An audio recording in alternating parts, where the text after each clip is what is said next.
Trophies on PC. Amy Hennig's Lady Liberties. I said the wrong word too.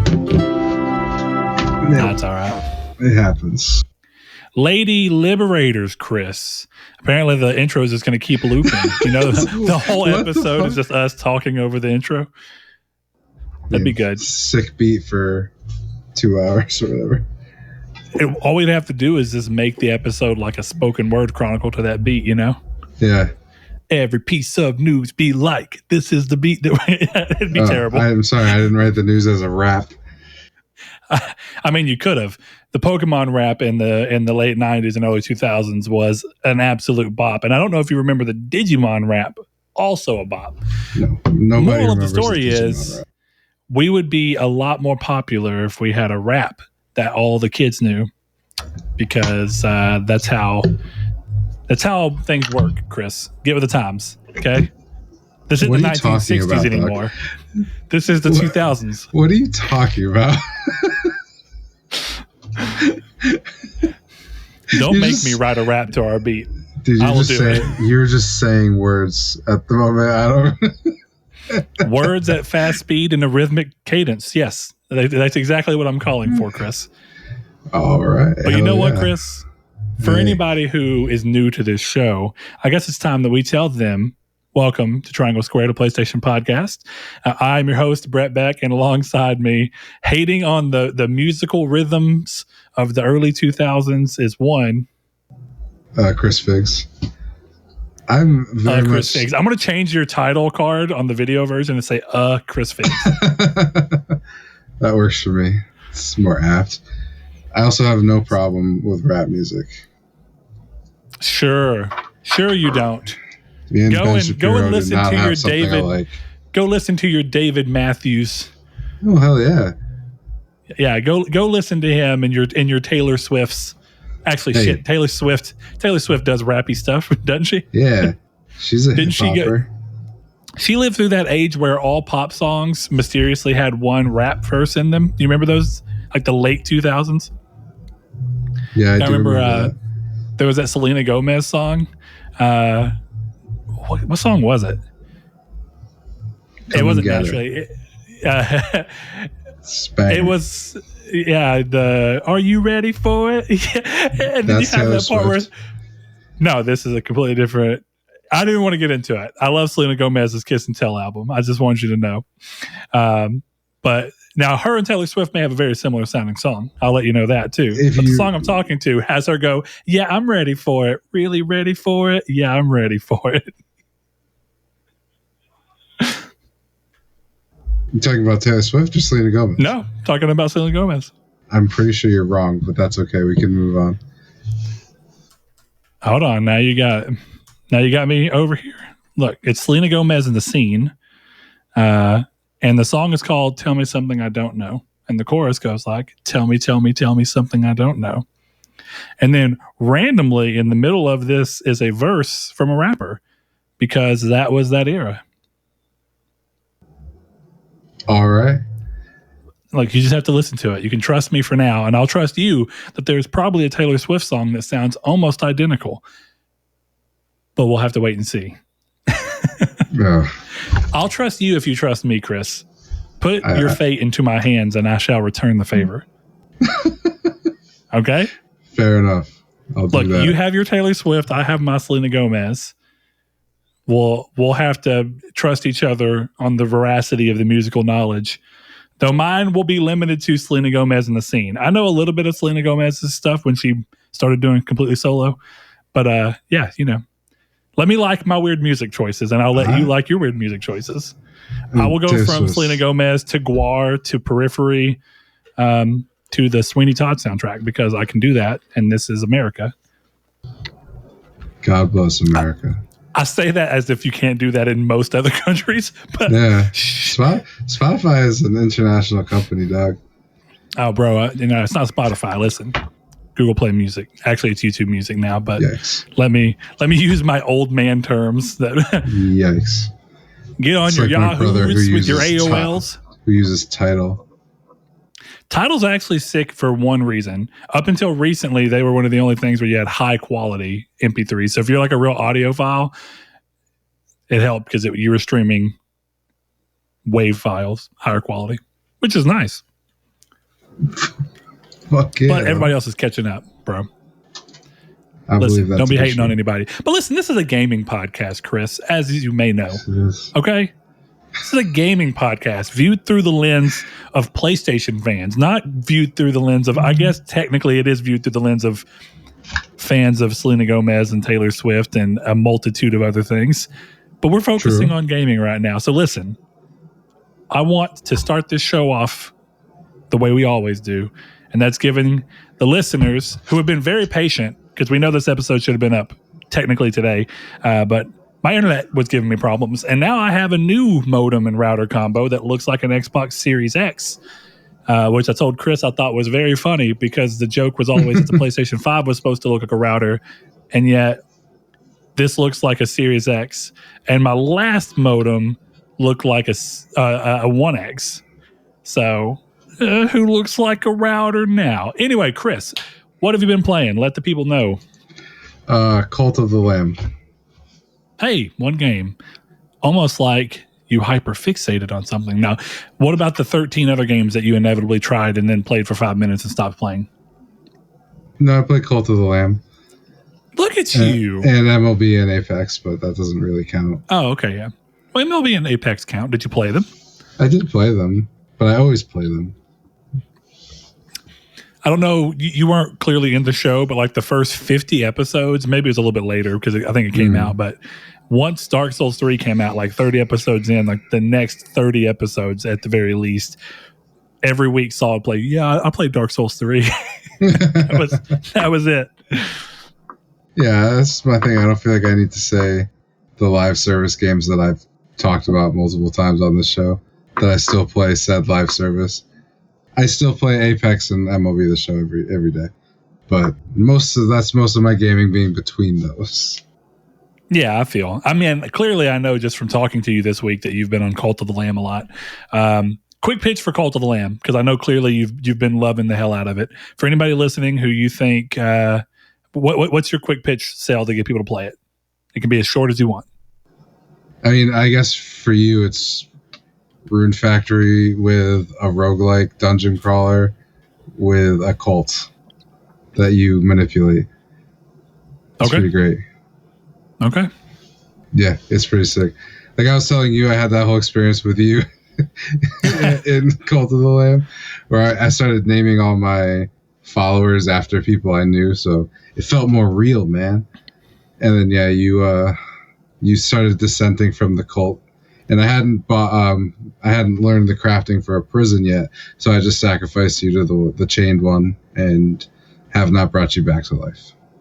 Well, I love how you're so willing to tell that part of it, but you're not willing to tell the part about the mechanics behind why people start to dissent to begin with. You want to let people know why my character was so done with you? Yeah, your character lost faith and started saying dissenting opinions, so he got. Yeah, and I lost faith because why? Because you sucked and you kept dying? I died once in that game, and it caused you to dissent from the cult. Man, I'm a very strict person in that game. I'm like, listen, I've got faith in you until you fuck up. You fuck up once, and we're done. Yeah.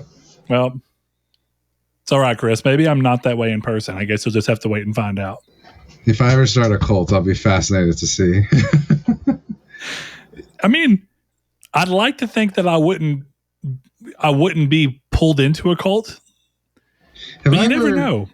I don't think I've talked to you about it. Have I ever told you my plan that I'd like to start a secret society, but it is nothing more than like dudes chilling. But like the way we do it is that we just get some random people who are in it. We get like cops, right? You got to get cops because all cops are Freemasons. So you get that little connection. And then that's like not a joke either. Please continue, please. But then I'm fascinated. You just get famous people. You get maybe not famous people, but you see kids in like college and you're like, you have potential. You want to join this cult.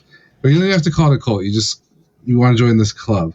So then as time passes and the history books eventually have evidence of the secret club that has persisted throughout the years, and just multiple people of high importance have been in this club, but it just means absolutely nothing. So basically the Illuminati, but without any actual influence. Yes, exactly. It's literally like we have to make it big enough that literally anyone, like if we got viral on TikTok with this and everyone like was like, I'm in this club and we got to take it really seriously. They pass it down, and throughout the ages, there was an internet club that still persists to this day. And it'll only focus on, like, if LeBron makes a TikTok about it and he's like, I'm in the Triangle Squirtigans, history will have evidence that LeBron once mentioned the Triangle Squirtigans. And then in like 50, 60 years, yeah, exactly, that's it. 50, 60 years, 100 years, 200 years, people are like, yo, what the hell was going on with the Triangle Squirtigans? Because there is evidence of so many people being in the Triangle Squirtigans. That's my goal. This sounds like the game. You know what game I'm talking about? Where everyone just lost. Yes, but point being, right, is you don't ever have to describe what the game is, because it just being able to say the game is like the point of it. So that sounds like you're just trying to make that like mechanism work, but just in a club. The only problem I have is, can you explain to me why, if we don't actually do anything, people would want to like pass this down for generations? Or do you only want to do it for like a year, and just for 1 year get a bunch of people into it and then never talk about it again, and then randomly internet historians will be like, what the fuck was this? But that's what I'm saying. If the club does nothing, but people of import are in the club, it gets to a point in 100, 200 years. Like, what if the Illuminati is just a bunch of dudes who like had tea on Sundays, but because they were in that club, the mystery around it gives it okay, I'm in. Anyway, Cult of the Lamb is pretty good. You died. A lot of people I named after people from my job died. But I still have a couple of them. You can resurrect followers. So I have like a level 6 character that's someone from my job who is like 240 years old because I just keep resurrecting her. It's pretty great. Oh, wow. Mm-hmm. I hope that's not the way you manage. I don't care if you're done. You're going to get the fuck back in here because I need you. It's like, yo, I'm dead. You could be here in 15 minutes, though. That'd be the worst manager of all time. I'm sure there's a good amount of managers who probably, if they thought they could socially get away with it, would try it. Yeah. Like, oh, I'm sorry, this is Billy's mom. He passed away. Oh, do you think you could be here in 15 to cover his shift? I guess it was worth a try. That's cool. Okay. Yeah. Cult of the Lamb. I know that this seems completely disconnected because it 99% of the way is, but it's just on my head for some reason, thinking about no, that's your downloadable. But thinking about smaller downloadable games, did you get a PS4 at launch? Yes, I did. Did you ever play a game called Super Motherload? No, I did not. But I know. Okay. I don't even know why that came to mind with this, but that's one of those, like, I think about every now and then because I remember playing the Flash game called Motherload whenever I was in high school, and you're just, junior high and high school, when you're just on computers at school and they put up the things where you're not supposed to be able to go through anything, the firewalls, and then you just find ways to go through it anyway.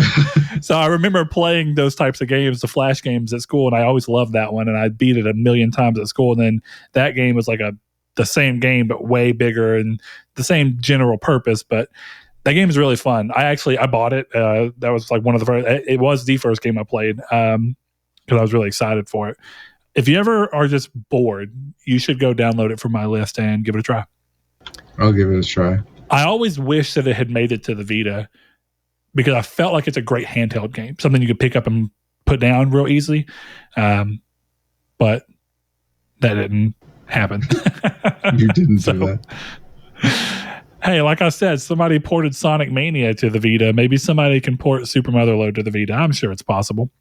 It came out on PS3, weirdly enough, so I'm a little surprised it skipped Vita, but I guess that's life. So I have been playing Killzone Mercenary because, hey, it's almost like I hyperfixated on a game. Again, it's all I can do because it's just the way my brain works. So basically, anytime where I'm not working or doing things that I have pre-existing plans for, I am playing that game. Good news, I'm down to 1 trophy. Bad news is I still need about 1,750 kills. That's not that bad. to get the final trophy that I need. But I will have finally platinumed a Killzone game. And I like that. That feels good because there is something about when you do care about trophies, but you really love a series and you feel like you don't have a platinum in it. You feel like, am I like betraying my love for this series by not having earned a platinum? Yeah, I get that. That's why not having an Assassin's Creed platinum on this account kills me. I can kind of see that. But I guess the thing that is a lot of the games that I'm talking about that are like this, like the Resistance series or Killzone, which I adore, the issue is that they had online trophies, and I've just never really cared to get online trophies like that. So, I mean, I've actually had a good time getting the online trophies for Killzone Mercenary. To be fair, I had most of them from 2013 when the game launched. But the hard ones to get, the hard one to get, really, there was 2. 100 matches and Aces High are the grindy trophies for the multiplayer. Really kills me that I didn't get Aces High. I did not. I stopped playing Killzone, by the way, immediately. In case anyone was curious about how my Killzone experiment went. I didn't get Aces High on the 11th, and I deleted it immediately. I helped Greg get 1 trophy, and he was gone. Over. He did. I had a feeling that right after you logged off of the game. Also, it's funny. I was sitting there playing. You killed me, and then because I got that thing, the trank trophy, I just started actually playing the rest of that match. Like, I didn't immediately leave. Oh, yeah. So I started playing the rest of the match, and I climbed to the top of the leaderboard, and I thought you were still in there, and I was going to be like, see, look, bro, I told you I was pretty good. And then I looked, and I was like, Chris is gone. He left immediately. Oh, yeah. But we didn't tell the best part of that story of when I tranked you, and then another guy came to kill you, and I sacrificed my life body blocking for you to stay alive. You saving Private Ryan to me. I mean, I don't even know how else to say that. You threw your body. Now, he ended up killing me, but right after I stood up from the trank. So I got the trophy. That's all that matters. That's all that matters. I saw him coming, and I'm like, no! It was a pretty sick moment, and I could see it from my point of view, like all hazed out from the trank. Oh, like that's I'm standing up and watching your body like... It was cool. It was cool. But yes, I will finally have that trophy out from underneath me. Now, conversely, what I did do today, as I was waiting for you to get off and get back home so we could do the episode, is there's been 2 games I've been really, really wanting to replay. And so I took the opportunity to go ahead and grab them. And one that I thought of a few times and I saw the opportunity, I was like, I'm going to go ahead and grab that too. But I've been wanting to replay the MotorStorm series. And I went to our local games store and found the first MotorStorm. It's the only one they had. So I bought it. I bought Killzone 2 because, as I told you, I had traded my original copy in, and I've been hankering to play that again. Yeah. So I bought that. And I bought Lair, the often internet maligned game, saying that it was crappy. But I was watching gameplay over the other day, and it looked sick. I don't know. It was one of those games where I missed because I didn't have a lot of money. And by the time that I did, it was just kind of that game that was often laughed off. But I figured for $6, it's worth a shot. It's definitely worth a shot. Let's see. If it sucks, then oh well. You know what I mean? Yeah, I've been really looking to buy a copy of 3D Dot Game Heroes. I don't know if you know of that game from the PS3. Yeah. It's very good. Yeah, but it's I remember that game. $60, $70. Oh, it makes you. It's one of those things. I remember when I worked at GameStop and we had multiple copies, and I thought I should buy one of those. Oh, absolutely. And I didn't. I get that. Do you have Lair complete in box or just the disc? Yep, complete in box manual. It's $42 game. Good for you. You're kidding me. No, I mean that's a high price. There's some for much lower than that, but yeah, games online are crazy, man. Killzone 2 is the original in the box, non greatest hits with the Killzone 2 manual as well. That was also $6, $5.99. I don't know how good of a deal that was, but I did go online to look for MotorStorm Pacific Rift, the second one, which is a much better game. I love it. Yeah, and it's like $40, $30 complete. And even some people selling the disc by itself are wanting like $25, $20. I'm like, dude, PS3 games online have gone out of hand as far as I'm concerned. They're way out of price. It's great. Like looking at it, like I feel like this market has to crash. Maybe it doesn't because well, at the same time, it's finite. Like they're not printing these anymore. Well, you bring up a good point because when we were in the game store, my wife has been playing her Switch more, and she went to the Switch section and she's like, there's hardly anything for the Switch here. And I was like, baby, like the Switch is a modern console. Modern consoles are quickly going a lot of people are going digital, and actually Switch has got more of a physical base, I feel like, than most of the consoles do, just because Nintendo games hold value so well. So people are willing to buy them physically because you can normally sell them for pretty close to what you got for them. But even then, it's a smaller market. I was like, yeah, so they may have like 30 Switch games and 400 PS3 games, but digital was just at the beginning of its lifespan on PS3, and a lot of people didn't have good internet, and it was slow and all sorts of problems. Mm-hmm. So it is something that you take for granted. They also didn't have any DualShock 3s used at all, because I was wanting to buy a backup one just because I'd like the idea to find one that's in good shape and buy. And they didn't have any Vitas used. I was like, bro, do I have like a mountain of rare used items? Probably. Right now? Like my shelf has appreciated in value. Like it's crazy. I believe that. But like I was looking, like the most expensive game I have, I think, is Trinity Souls of Zil All. I don't know if you know that game. No clue. Yeah, but it's gone up significantly in price since I bought it. Bought it for like 40. I just saw it on there for 70. Yeah, I've got a bunch of watching on smaller YouTube games, but I do remember the case for that. Yeah, it's not supposed to be good, but I own it. Look at you! I'm proud of you. That's all that matters.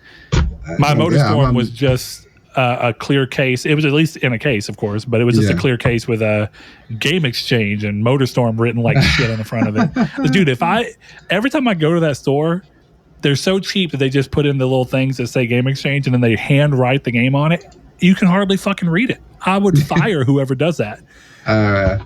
Just print it out. It's a lot easier. That's all. Dude, buy a label printer. It's if not you that go hard. And you see anything good, let me know. I'll potentially send you money to pick stuff up. Send me a list of games that you're interested in that you've been looking at, and I'll let you know, because they do have a surprising amount of games full. Like you bought Sly Cooper Thieves in Time, right? Yeah. How much did you pay for that? $18. I think I got a good deal on it. 18's pretty fair. The one that they have there is $20, and it's complete inbox everything. And crazy enough, I don't know if it works or not. The one they have up there still has the Vita cross-buy code in it. Mine does too. I don't know if it works. I'm not going to try it, but yes, same thing. I mean, I own the game on Vita, so I'm not really worried about that. But it was cool to see that. Either way, yeah, they have some pretty solid games up there. Now they have a lot of games without cases, but they surprised me with the amount that they do, and they don't charge anymore for any with the case. They do have a glass section though with some of the some rare games. They had an original copy of Silent Hill 3 for $129 on PS2. It's not a bad deal. I was like, God, my wife was like, I can't believe it. I said, there's rare games. The digital has left an impact on game prices for modern games. Yeah, no, for sure. But it's like I said, though, they're not printing PS3 games anymore, so all these copies are finite. Eventually, they'll all be gone. You're right. And one day, during the apocalypse, my kid will have a gold mine of unusable PS3 games.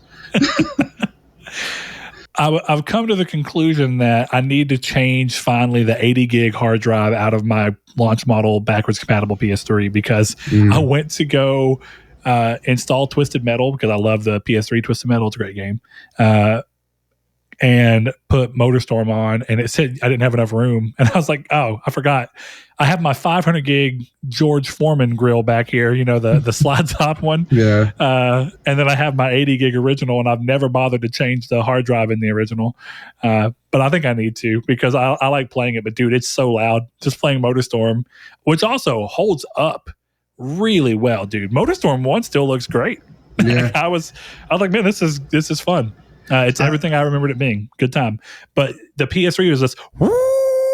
Oh, it's loud. Mine's actually not air. that bad, but yeah, my Slim is dead quiet. But yeah, I saw backwards compatible on eBay for $250, and I was like, ooh, that's a good price. That sounds like a great price. I love mine because mine's in great shape. Like, yeah. We were talking the other day, like, what's your favorite PlayStation 3 model? Like the original fat, the slim, or the super slim? Okay. And a lot of people seem to hold that opinion. And I like the slim. I think it looks good. I think the super slim looks okay, but feature set wise, I hate that it doesn't have a disk drive. Like, I don't get why it's got the sliding top.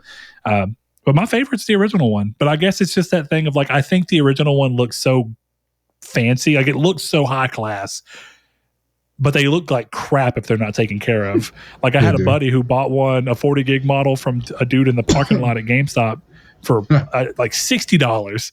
This has been years and years ago, and it looked like shit. It had scratches everywhere, but mine's still like, very minimal scratches, nice gloss black, and I think the original looks very, very nice. But it's also got cool features. A little flip up beside the disk drive where you have the memory card readers and the CF reader.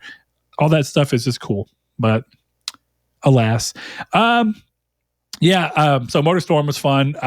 I will probably play Killzone 2 soon, but I think the PS3 replaying of games, I'm going to try and slip those in between other things because it's great. The PS3 is a great buying system. PS5 stuff and I'm just not buying. I'm not playing it. Like, I still haven't played the Pathless. I'll get around to it. Be honest, I did not enjoy that game. Oh, did you download it? Yeah, I played it. I didn't play a lot of it, so I'm not going to pass judgment, but I know I'm not going to go back to it, so I just moved on. Well, last and technically least, because I'm just training, more old school RuneScape. Of course. So I'm getting close, though, man. About to have 70 strength. I got 2 more levels, but then I'll have 70 of attack, strength, defense, and HP. And then I can start knocking out some more quests, which is where the fun is, man. Where the fun is for me. I'm a crazy man. But that leads us into the community's take. So if you listened last week, Chris had the idea to kind of talk about getting everyone's opinion on what's kind of been a topic lately about the PlayStation Store in particular, though, of course, how it compares to other digital storefronts and what he called the infestation of jumping foods for easy platinums. I guess I would also include the infestation of food that you tap on a lid. I wouldn't include that, no. Oh, okay. Never mind then. What about the one where you hold R2 and the truck doesn't even move? Well, I didn't play that one, so it's fine. I don't know. Yeah, that one was rough. So anyway, that was the community's take, and we asked you guys, which if you're new to the show, the community's take is just us kind of asking you guys a question and then coming back to it at the beginning of the next episode, getting your feel for it. We had Rude Cold, one of our patrons and longtime listeners. He says, to be honest, I don't use the store all that much, but I'm absolutely against the awful, easy platinum cheap games, especially if they are making it harder for people to find properly developed games. I know the Switch store is pretty awful for cheap games too. Colin Moriarty made a good point. That no wonder PlayStation don't do the drop anymore with all these awful games being released daily. And that is actually a pretty good point. I missed the drop. I thought the drop was a cool, fun idea. But there's, people talk about gaming being a weird spot, but I swear more games release every day now than ever. I don't know if that's necessarily a good thing. It's probably part of the problem. But it's weird because, like, the mix is like, if somebody wants to pay $1 for a game where you tap on a mayonnaise lid and get a platinum after an hour or whatever the time limit is for My Name. And I'm honest, I'm not disparaging it. Whatever the time limit is, if you want to pay $1 for that, right, to get a $2. platinum, and you think that it's a joke or that's funny or that you like that you get a platinum out of it, whatever it may be, but it helps them get funding to maybe develop an actual game that takes more time and effort and energy than a game where you tap a lid. Is that an inherently bad thing? And I think that there's a line to be drawn from my standpoint to where there are still games where I don't think I'll ever play My Name is Mayo. You should. It's a great game. It's definitely it's definitely among the higher end of some of the trophy games that are just made, like that one that Rude Cold, I'm pretty sure, posted of. I can't even remember the name of the game. I want to go find it because it was just ridiculous. I think he may have put it. Yeah, Snow Run. God, it looked terrible. But anyway, the basic goal is that you just hold R2 and a PNG of a truck just scooch across the stage, like the I screen. Think it's funny. And it keeps saying that you earn more and more miles. And it, Chris, we talked last week about that Road Bustle. Yeah. Road Bustle. Looking at this video that he shared, you don't even do anything. There's not even like a slight challenge. And Road Bustle is easy. But you at least had to do something. You had to move your character. You had to try and do something. So for me, I guess being in on the joke is one thing. And I think My Name is Mayo being so goofy and clearly being something that's designed towards that, and also being among the first of its kind to be that kind of way.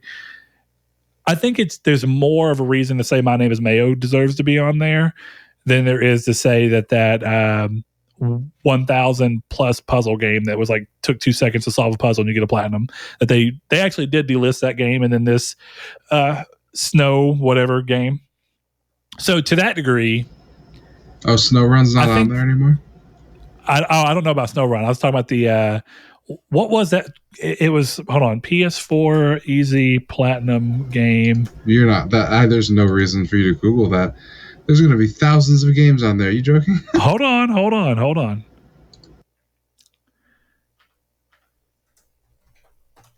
Delisted is probably going to help. I was going to say, like, that's a terrible search term. All right, so this is 2018. I think this is the game. Oh God, 5-star, 1,000 top rated. That was the name of the game. Yeah, I remember.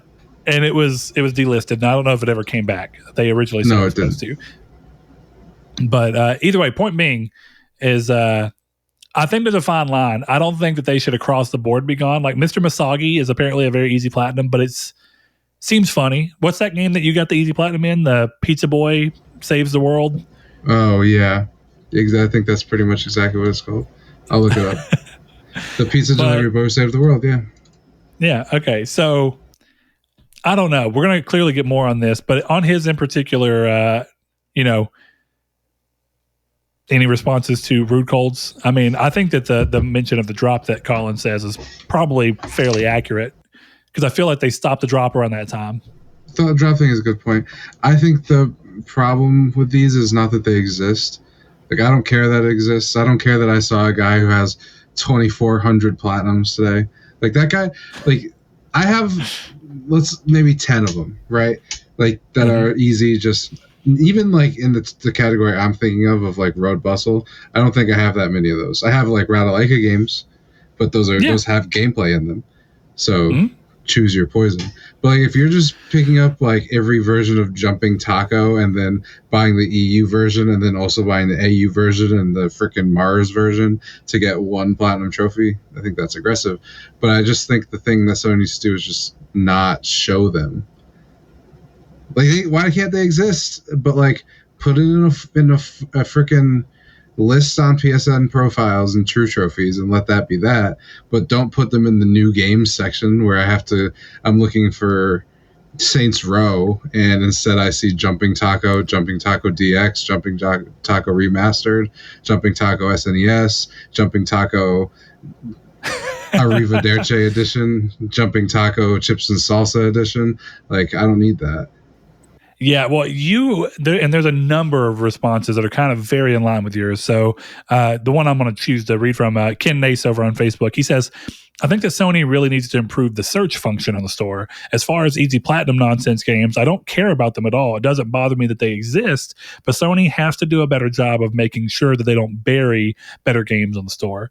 And there's a lot of responses in that particular way. People are essentially just saying if you can solve the navigation issue that they put on the store, then the problem is mostly alleviated. And it basically helps to where you don't feel like you're just shoveling through shovelware. Right. Now the downside is I guess you can always leave in the ability to search for the game directly, right? To be able to say jumping taco and it come up. But I feel like there's got to be ways for you to look at these games, and whenever you type in something that's similar, push them further down to the bottom so that they are not always the first thing they said. It's a weird thing, too, because you want to have access to anyone, but anybody trying to buy that game likely knows how to use the store well and knows what they're getting and why they're going after it to begin with. I don't think that I would be very surprised to hear stories of a lot of people who bought My Name is Mayo without knowing what it was. Like, I'm sure it's happened, but I'm sure that there wasn't like 30% of the player base was like, you know, a mom going through the PlayStation store with her son and being like, oh, look, it's a game where you play as a jar of mayo. She's a Wisconsin mother because they love the mayonnaise. Yeah, there we go. Look, I'm being, what would that be? Regionalist? I thought you were making a How I Met Your Mother reference. So. I mean, that is How I Met Your Mother reference, but, you know, technically it's Minnesota, but good point. Not Wisconsin, but, you know, I mean, are they really all that different? They would tell I'd probably just piss someone off. They would tell you very much yes. Anyway, so that seems to be a big answer. And I think I could agree with that. But at the same time, there comes a point in time where every company that has a platform like this. How easy do you want it to be for people to put stuff on your store? And at what point does the ability to put anything on your store devalue your entire store? Well, I think the problem is like, so all Sony needs to do is dedicate people to look at it. Right? Because I think that's just what the argument you're making is a slippery slope, right? Because I've been meaning to write into Sacred Symbols about this just because I'm curious of his answer. But like Colin, who talks about this a lot, why do Colin's games deserve to be on the store? They're good games. I'm not in any way insinuating they're not. I've played all of them. But like, why, outside of the obvious, right? Take the quality out of them. Why does Hybraxia deserve to be on the store any more than Jumping Taco? And then at what point does the bar start moving to where Hybraxia is the new Jumping Taco? So then you have to ask yourself, why does this belong on the store? Right? Like if you're sitting there like that game clearly is only for platinums. Nobody will ever like this game. There's no way. Then you just start going all the way back until somebody's like, yeah, if you want to be on the PSN store, we need to own the IP, right? Like, yeah, no, you're definitely correct in that there's a point where it's easy to take too far, but at the same time, the basis of your argument and the who's to say, I think that's the beautiful part about the PC, the PC realm. Where there's a will, there's a way, and you can find a way to release any game. And I think that helps handle the aspect of if you want to make something and you want to put it out there, there are completely 100% open platforms that you don't even have to have a storefront necessarily, that you can make something happen and find a way to release a title and profit from it. I think the difference between Sony and even something like Epic Game Store and Steam and whatnot is that the question that you get to ask is, who is it that determines where the line is? And of course, that ends up being Sony in the long run. And it looks like up until recently, it's ultimately been that Sony have more or less been like, as long as your game plays and doesn't crash the system a whole bunch, you can release it. And that's the line in the sand that we want to draw. Just don't promise returns. That's that's their line in the sand to draw, right? But if Sony determined that, hey, we want our store, and you know, I am not an Apple person. I prefer Android, but It's not you. It's not you. I was driving the other day. I was going to a buddy's house, and I passed a church, and it said Adam and Eve were the first people not to read the Apple terms of service. And you just made me think of that, and I was like, that's good. I was laughing driving past that church for like a solid 10 minutes. That was great, and you just reminded me of it. Good joke. I actually like the local churches we have around here when they occasionally have like a good little joke on their their little marquee or whatever. The church near my house is the Church of Saint Anne. I don't love that name for a church. Yeah. But, you know, as somebody who doesn't like Apple, I shouldn't say that. For somebody who doesn't choose to buy Apple products, I can at least understand the general sense of the way that they choose to look at their product, right? We're going to market our product as high tier. We're going to have way more control over what apps hit our store and how they hit our store, and all these different aspects. And then we're also going to control what you can do with the phone. Now, of course, it greatly limits your ability to do what you want to on the platform, but it does so with at least keeping a visual sense of quality that is at least different, if not necessarily better, but different than Android and Android's multitude of manufacturers. You know, you have that kind of, the walled gardens is both the blessing and the curse, but for a lot of people, that's what they like. So when you go back and look at PlayStation in this sense, PlayStation has to decide whether they want to be like Android and just let anything and everything go and just clearly communicate that with people and say, you know, we may do things to help you navigate the store to hide things you don't want to see, but we're never going to stop them from hitting our store. Or they have to go to themselves and say, we want the PlayStation name and brand to be associated with quality things. And in an effort to do that, there is going to be an internal bar that we ourselves set. And if your game does not reach that level of quality, and there is, like you said, the slippery slope is always going to exist there. But I think Sony would just move up to a, what's your type of game? If your game's only purpose is to get a platinum, then maybe it can't be that it's just going to automatically be accepted. Maybe you have to go to them and have a meeting with Sony about what is the game? Is it, you know, are they in on a joke? And Sony gets to say yes or no on a game to game basis.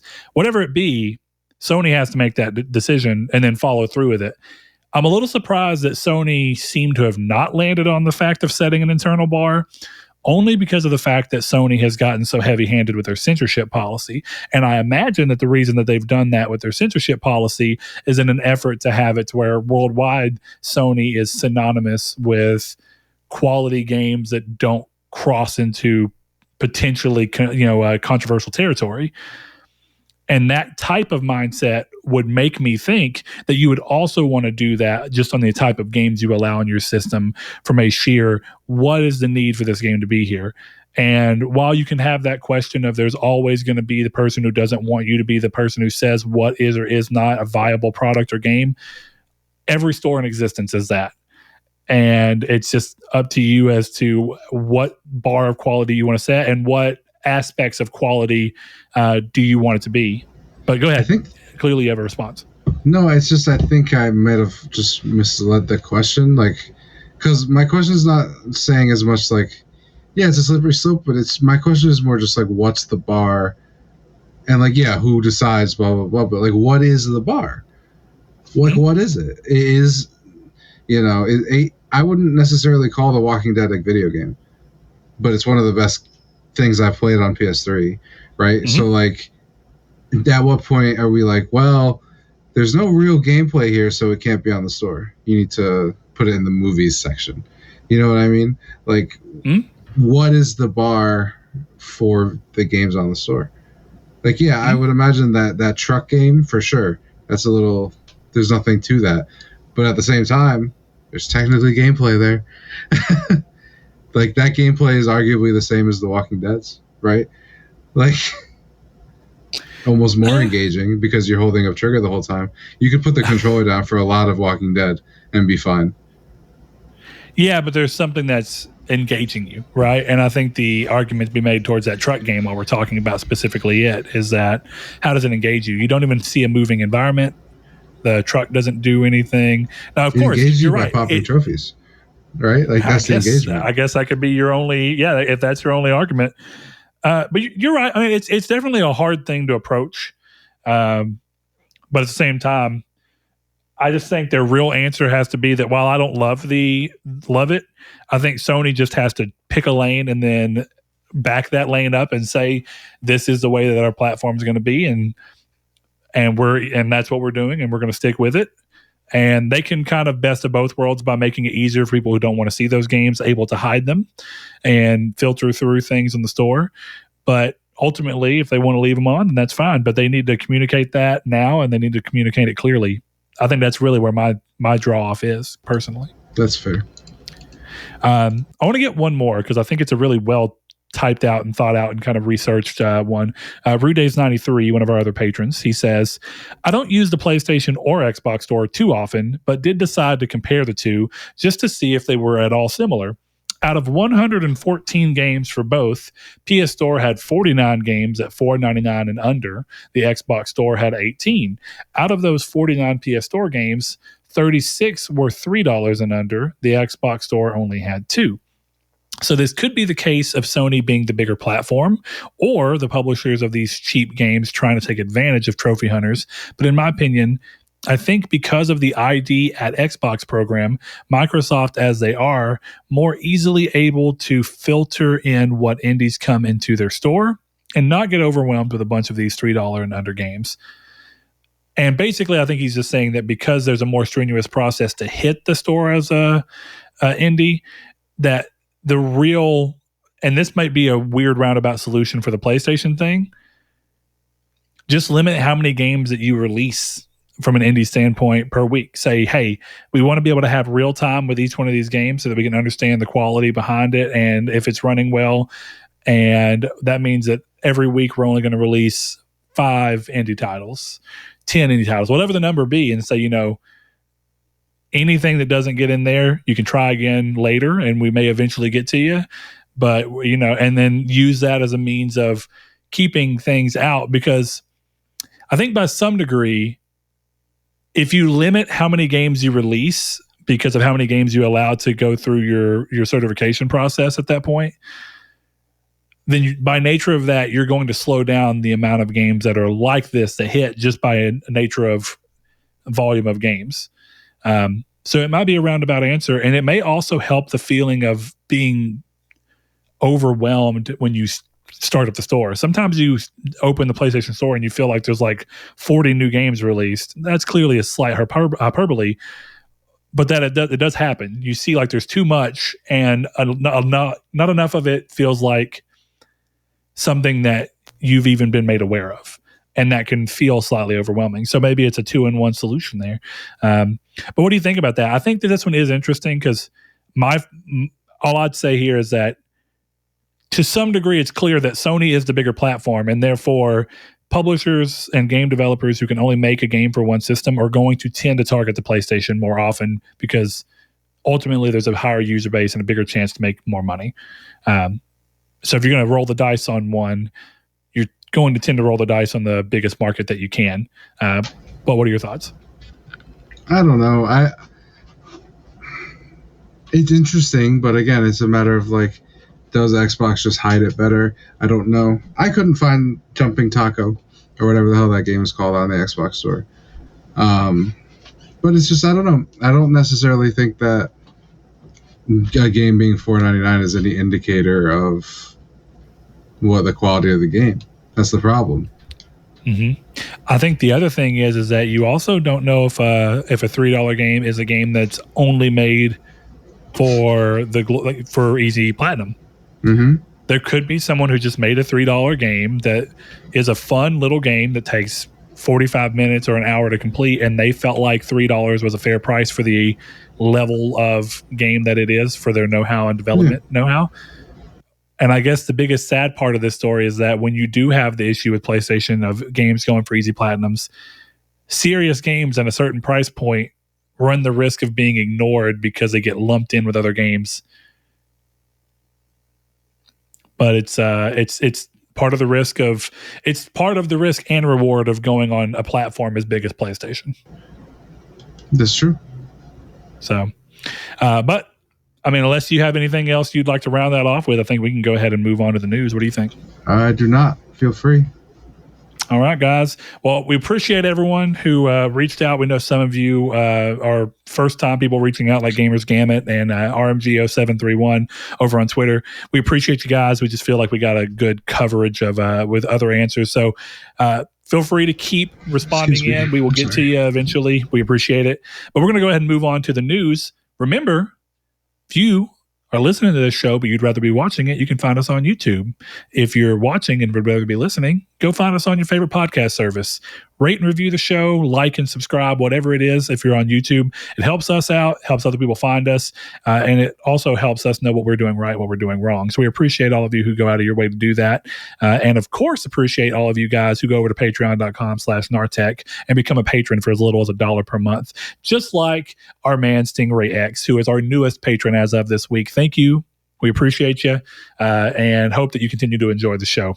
So moving on into news, first thing up, Modern Warfare 2 digital pre-orders will now come with early access to the campaign.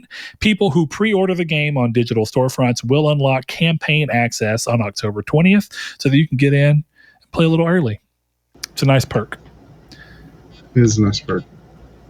Nice. Though it's interesting that it's interesting that it's that, because I feel like with Call of Duty, people would almost be more excited to play the multiplayer early. But yeah, I definitely had that thought, but why would they release the multiplayer? I mean, I don't know. I don't know who gives a shit about this campaign, really. But now it's honestly might be an interesting thing to be like, everyone's going to pre-order this, but once the multiplayer is out, they're not going to play the campaign. So here's a week with just the campaign. Play the campaign. It might just strictly be a way for them to feel like, hey, we're giving you a bonus for pre-ordering it, but the bonus is also the least engaged part of the game. Right. I like Call of Duty, not all, but I like Call of Duty campaigns. So I'm actually normally would go through the campaign to learn the gun feel and guns that I like, and then move into the multiplayer. But I know that that's not what happens for the most part. We were talking with Mark Schultz over on the Discord, and he was talking about that there's been things run where like the vast majority of the Call of Duty player base does not play, or at the very least complete the campaign for these games. No, they don't. There's statistics to prove it. No, they definitely don't. Yep. They definitely don't. Even I who liked them all, and I platinumed over 1,000, a lot of them in the early days. Well, I don't know why you would play them anymore, because I don't think people who are playing Call of Duty seriously need to know what the gun feel of a gun is. Does that make sense?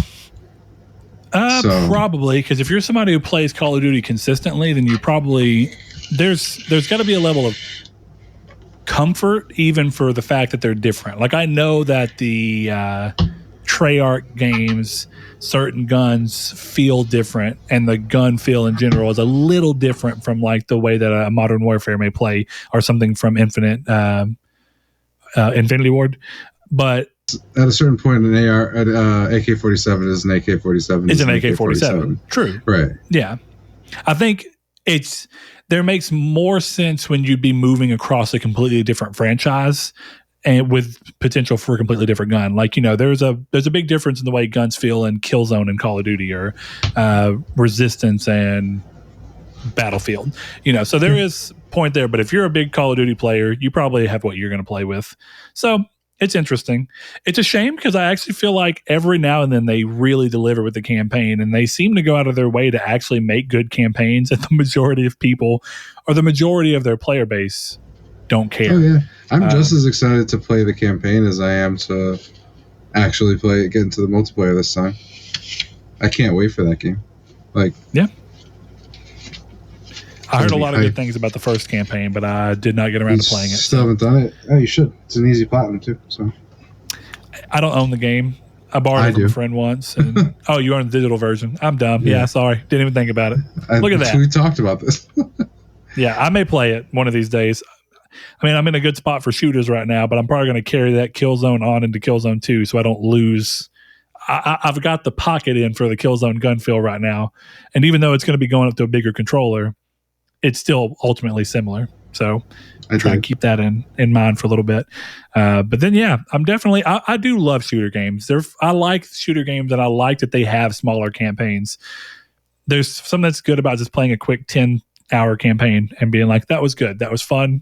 Good level design. But, you know, there's a lot of shooter games coming up that I'm curious to see how they're going to hold, because they seem like they're trying to be bigger in some ways, almost like a Fallout thing. But I'm curious, like, what is the name of that game from Atomic Heart? Atomic Heart looks really cool, but it's hard to tell. Like, is it trying to be open world like Fallout? Or is it going to be more like BioShock, where it's like, you know, corridor shooter? Or I'd almost argue that BioShock 1's a Metroidvania in the weirdest way. I can see that, yeah. But point being, yeah, I'm curious, because I really like the Metro games too, because they're kind of a bigger feeling shooter game, but in the long run, they're still not that large. I have a callback to an old episode. I've just decided in my head that Pokemon games are not open world because you have to. They're 90% of them are level gated. Like, you have to beat a gym leader to get to the next biome or open area. Bam. Yeah, I guess you're right, because it's better than saying level gated. But because there are plenty of games that are level gated, but you can still ultimately walk around in the areas. You just risk getting your shit It's just one of those things where, like, you can't get to the next area without doing certain tasks, like getting cut or spraying Sudowoodo with a water bottle. You know what I mean? Sure. Anyway, Continue with the news, please. Yeah. All right. Next up, Disney has announced a Marvel/Disney game showcase. Not much is known except that Blessing from Kinda Funny and, of course, P.S. I Love You will be hosting the event on September 9th at 1 p.m. PST or your local time equivalent. A statement from them said, quote, all new announcements, fans can expect new reveals from titles including Disney Dreamlight Valley, Marvel's Midnight Suns, Lego Star Wars The Skywalker Saga, and a sneak peek at the upcoming Marvel Ensemble game, that's important, from Skydance New Media, which, if that's in quote, if you remember, Skydance New Media is the team that Amy Hennig is heading up. So multiple Ensemble teams do exist within the Marvel Cinematic Universe, or not Cinematic, I'm sorry, but the Marvel Universe.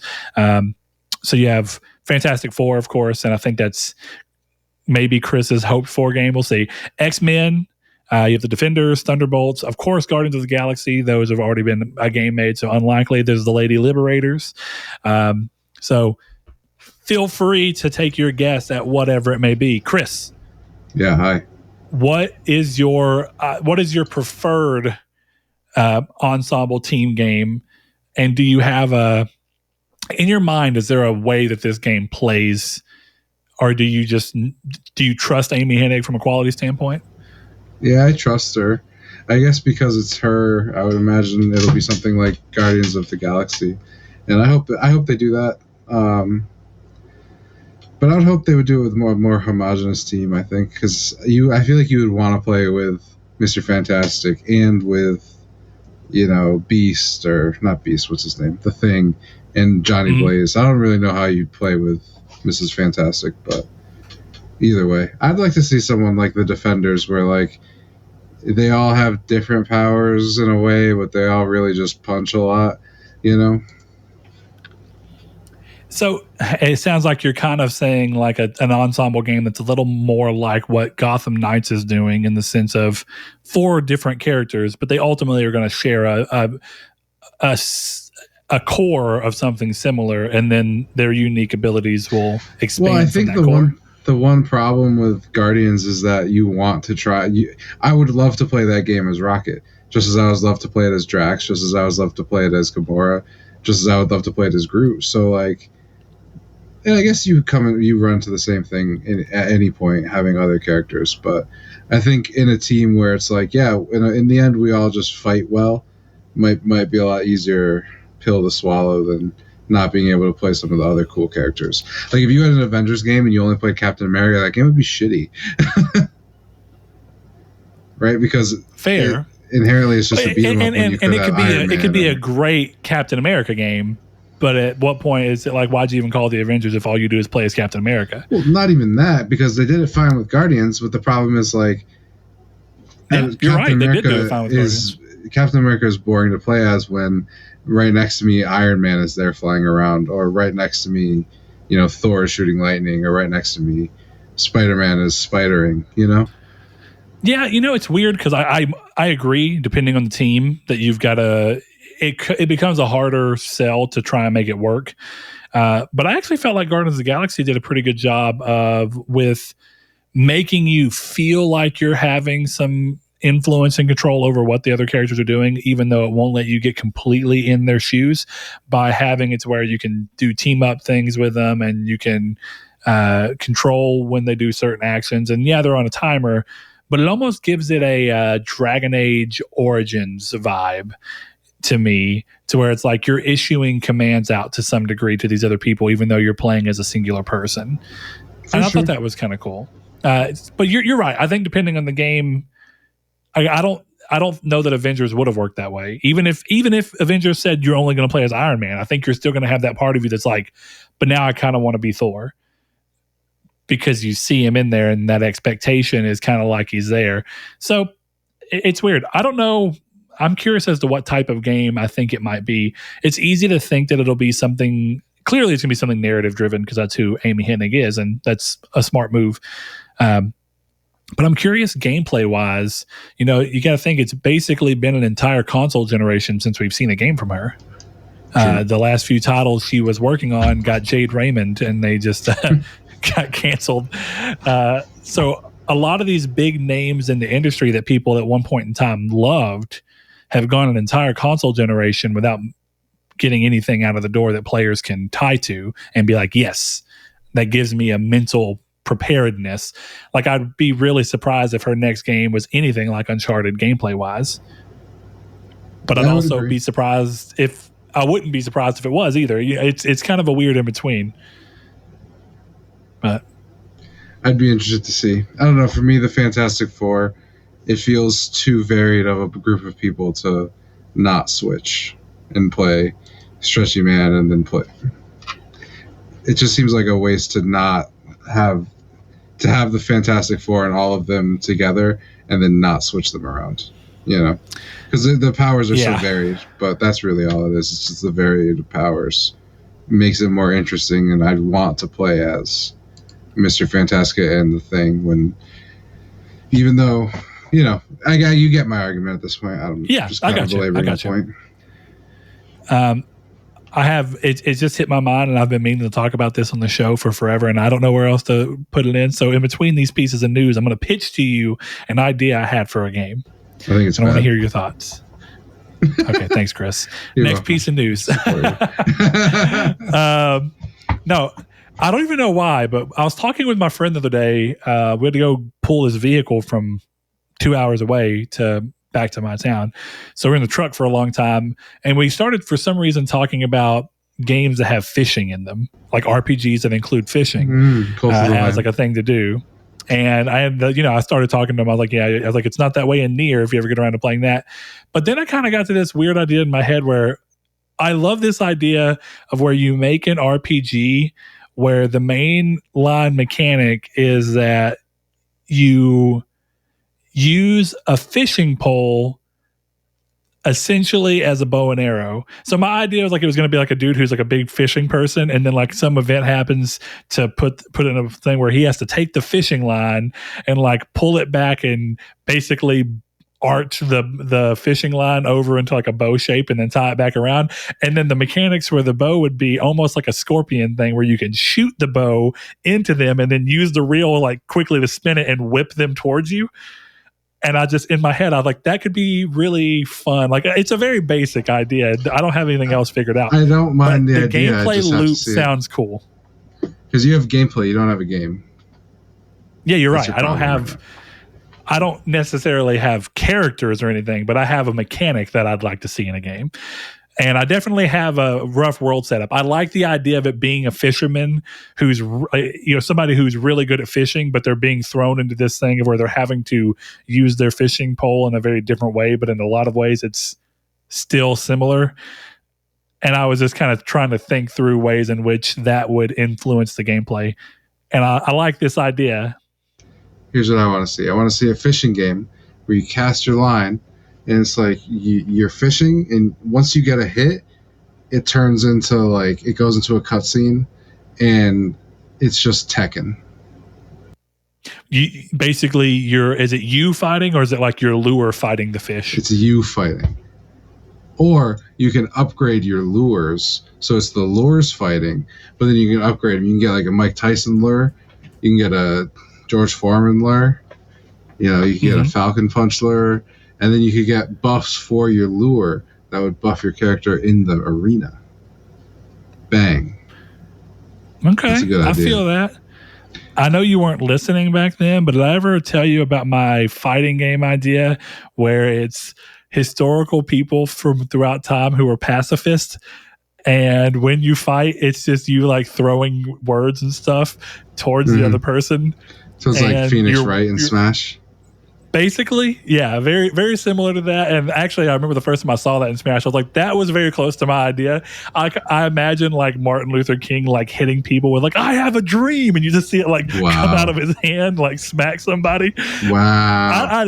I don't know. It just made me laugh. I think what it was I was thinking about the epic rap battle of history of the one with Key and Peele in it, where it's Gandhi versus Martin Luther King. And I was like, that'd be a fun fight to see. Like it's just both of them throwing words at each other and them having to like dodge and block and stuff, but it's just words streaming out at each other. But like, I don't know. I think that could be a really funny game. You know what I'd like to see in that situation? Them just actually fight. So like Def Jam Streets of New York. Yeah. But you have Martin Luther King swole up. Def Jam's protesting in the street. Hey bro, I told you I had a dream. Ja Rule versus freaking I don't know. Malcolm X. Def Jam versus historical figures, and it's Gandhi throwing down with Snoop Dogg. Like Def Jam versus history. And it's like a Marvel versus Capcom crossover fighter. Like an incredible story of just like 50 Cent and Ja Rule coming back together as artists to close a portal during the Civil War. And they have to fight John Adams and freaking a lobster back and get to the end. And then they close the portal and the North wins the Civil War. But without the intervention of Ja Rule and 50 Cent, they would have lost. I've got your story plot device of how it's going to work. The Revolutionary War, that's the better one. Because John Adams. Yeah, I got you. Yeah. It was going to be, have you ever seen Bill and Ted's Great Adventure or Bill and Ted's Bogus Journey, all those different ones? No. Okay, well, basically they go back in time in a telephone booth, but they're going back in time to different historical figures to talk with them so they can write a presentation for their final in school or whatever. Point being, that's the basic device, is that we have all of these dudes traveling back in time to get with these dudes, but it ends up being that like they end up bringing Socrates and all these different like Beethoven and Martin Luther King and all these different historical figures to the modern day. And then it turns out that these old historical figures realize that in the modern day that their words aren't going to be enough. And so they have to like throw down and fight. And so you have like Socrates throwing out some like theocratic shit where he says something real smart and then like punches somebody in the face. I don't know. That could be really fun. What do you think of the baby Hitler conundrum? Oh God. Kill it or don't kill it? If you're asking me to kill a baby, I couldn't kill a baby. I don't care who it is. I can't kill a baby because the baby is not the evil thing. The baby is the thing that has the potential to become evil. And all babies have the potential to become evil. So are you telling me I should kill all babies? That's the question for me, personally. Well, I guess it's if you believe every baby could be the next Hitler. Is time a flat line? Right? Because that's the question. Because if time's a flat line, then every time you go back in time to kill Hitler, you choose not to kill Hitler. But he also becomes who he is. if nothing else, let's remove it from the fact that let's put it in the real world situation. Then we'll go back to the news. But we know we can't time travel right now. No, and we don't know. And because of that, we don't know if time is a line, a straight line, or branching points or anything. We don't know.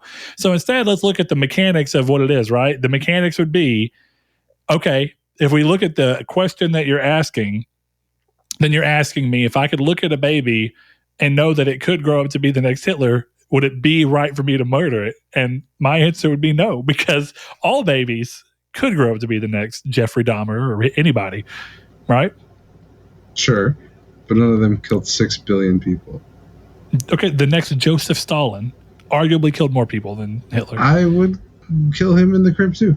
But I think the question, the thing is, time is aligned, because if time travel ever exists in the future, we would already know about it in the past.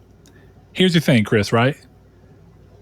This is how you get your answer as to what people would really do. You make a video game about this, and then you just infamous to that shit. You just look at what ending people choose first. You give people the ability to do this, and then you just see which ending they choose first, and then claim that that's canon, and that's what you're going to base your sequel off of. Yeah. And if they choose to let Hitler live, then the sequel gets to be that you have to kill Hitler because you failed to do it the first time. But if the overwhelming majority of the community choose to kill Hitler, the next game has to be that you go back in time to kill to decide whether or not you kill Joseph Stalin or not. Where every time he kills Hitler in the DLC missions, it's just a lookalike. So he never actually kills Hitler in those games. Oh man, is that actually what it is? That's hilarious. Yeah, because they've done it 5 times. That way you have a new reason. Yeah, right. Smart. Wicked I don't know. Smart. I think you killed baby Hitler. Because I think it's one of those things where I don't think you'd really know what you do until you found yourself in that situation. I think that's a perfect example of that. Okay, but it's even with a baby. This is going to sound really bad, actually, but I don't care. With a baby, all you have to do is like slightly sabotage the crib, and it's not even your fault. Right, like you don't have to. You know, deep down inside that you did that. You made the crib weak. Yeah, who cares though?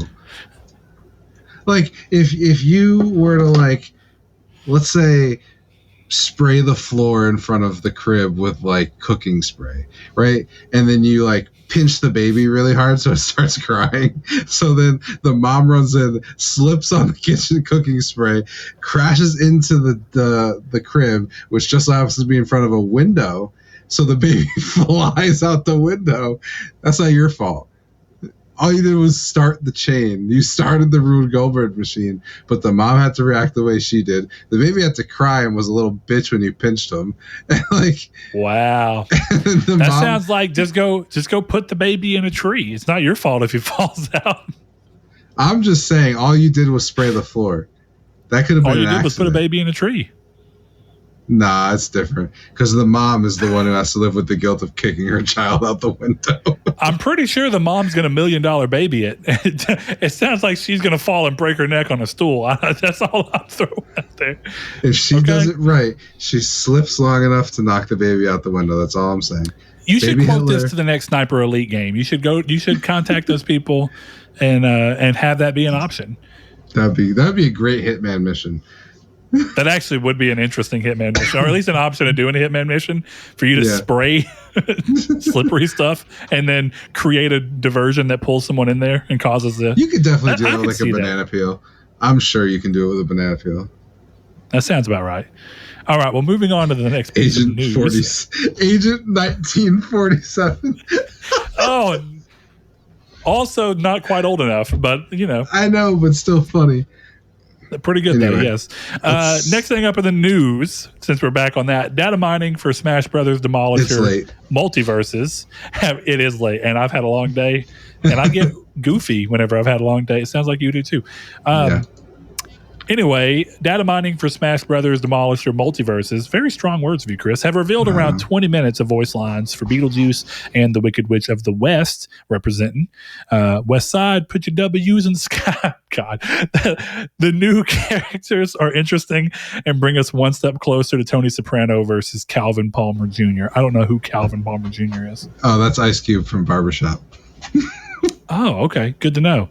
Mm-hmm. Yeah, there you go. The sky's the limit. That's all you guys needed to know. Imagine Tony Soprano. He's one of the characters that just has words coming out of his mouth. It's just bada bing, gabagool. And then Calvin is just swinging a pair of buzzers like nunchucks. See, look, you say this, but let's take a second to combine into the other news of this week. Oh, okay. Son Goku, Vegeta, Bulma, and Beerus are now jumping off the party bus into the Fortnite map. Well, so, two different games. All I'm going to say here is that if that is happening and Rick and Morty can shoot, Goku in the face while Spider-Man swings in and Kratos throws an axe, all things are possible through Christ. And that means that Tony Soprano versus Calvin Palmer Jr. might just happen. They need to do an Ed and Eddie crossover, because I don't know if you've seen the theories, but Ed is the strongest character in all of fiction. So he is actually very important to end the Fortnite story and put everything back to normal. Ed has to do My hope is that Ed and Eddie show up in Multiversus, because why not? Cartoon Network, it was at one point, if I'm not mistaken, owned by WB. What they really should do is eventually... That's your Ice Climbers, bro. It's Ed and Eddie as one playable character. Yeah, but you have Tom and Jerry. I mean, true, but we should get to like Ed and Eddie better. A point where Multiverses and Fortnite are ending at the same time, so they just go screw it, and then it's the Fortnite season is Multiverses, and the Multiverses season is Fortnite, and it's just all the Fortnite DLC characters are in Multiverses and vice versa, and that's how it ends. That sounds like a licensing nightmare, but so does everything that exists within Fortnite right now. So it's just crazy that John Wick, Zendaya, Thanos, and Darth Vader can be on the same team shooting against Kratos, Master Chief, the Forza car, and Arthur Morgan's horse's testicles. It's insane that you can do that. You just wait. And then kill them with a lightsaber or a Kamehameha blast. I just downloaded Fortnite, by the way. But it's insane. Really cool stuff. All right. Good for Epic. Well, moving on to the next piece of news. I mean, that what it is. I mean, I still yet to play Multiversus, but it did look like it was going to be good. There's just a lot of that type of game out right now. So I don't know when I'll get around to it, but I'll play it eventually. I mean, every one of those I've played so far have been fun. I looked longingly at my PlayStation All-Stars Battle Royale as I had to delete it from my 80 gig PlayStation to make room. So there we are. Also, man, I forget how long it takes for... I need to change that hard drive just because it's old and slow. It took forever to delete a 2.5 gig PlayStation All-Stars Battle Royale install data. Yeah, all that stuff takes a long time on the PS3. I'm going to put an SSD into mine. I don't even know if... there's a cap for SSD speeds on that because of your SATA drive speeds. Like, you're going to get capped by what gen SATA is in the PlayStation that you have. So... we'll see what ends up happening there. Next thing up, interesting news from Hollywood is comments about the Ghost of Tsushima movie, which you may remember is in the works. From the director Chad Stahelski, indicate that the movie will be shot entirely in Japanese, using only Japanese actors. He says he has Sony's backing, and with the success of other foreign language movies, this seems like a really cool bet. And, it is a good time for this. I feel like people, due to Parasite and Squid Games being such smash successes as they were, as well as plenty of other stuff going on right now. If I'm not mistaken, Everything Everywhere All at Once is also foreign language film, correct? Parasite? I'm not sure, but Parasite is. Yeah, I know Parasite is. Was. And, of course, Squid Games. So, to that end, I think that could be really interesting. I mean, that's not really too far outside of how they gave treatment to the actual game, and people seem to like that mode. So, we'll see. I am curious the budget for this movie, because I feel like this is a movie you could do with pretty minimal special effects, and that should mean that it's a relatively budget-friendly movie. But I imagine they also still want to treat it as a blockbuster. So I'm not sure. It's kind of a hard one to think about. I mean, you clearly liked the Uncharted movie more than I did. So using that as our regardless, using that as our basis, we've both seen it at this point. What is your hope for the Ghost of Tsushima movie? Do you think it'll stand up? Hold up? Yeah, I hope it keeps my attention for longer than the game did. That's really my biggest thing. There you go. It seems like a cool story. It'd be a spectacle to watch. I just hope they nail it. And the story seems fine. I just didn't want to play it anymore. Yeah, the story's cool, but I think that game suffers from the open world distracting you. Yep. It pulls you away. I think if there was a way for that game to basically pull you through the main story in an almost linear-like fashion, it would be a cool 15-hour linear mode. Games, please.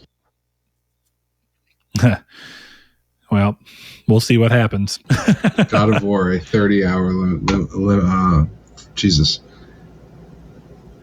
linear game. That's the word. I couldn't come up with linear. I just said it like 6 times. I apologize. It's going to be really interesting if Ragnarok ends up being like 18 hours.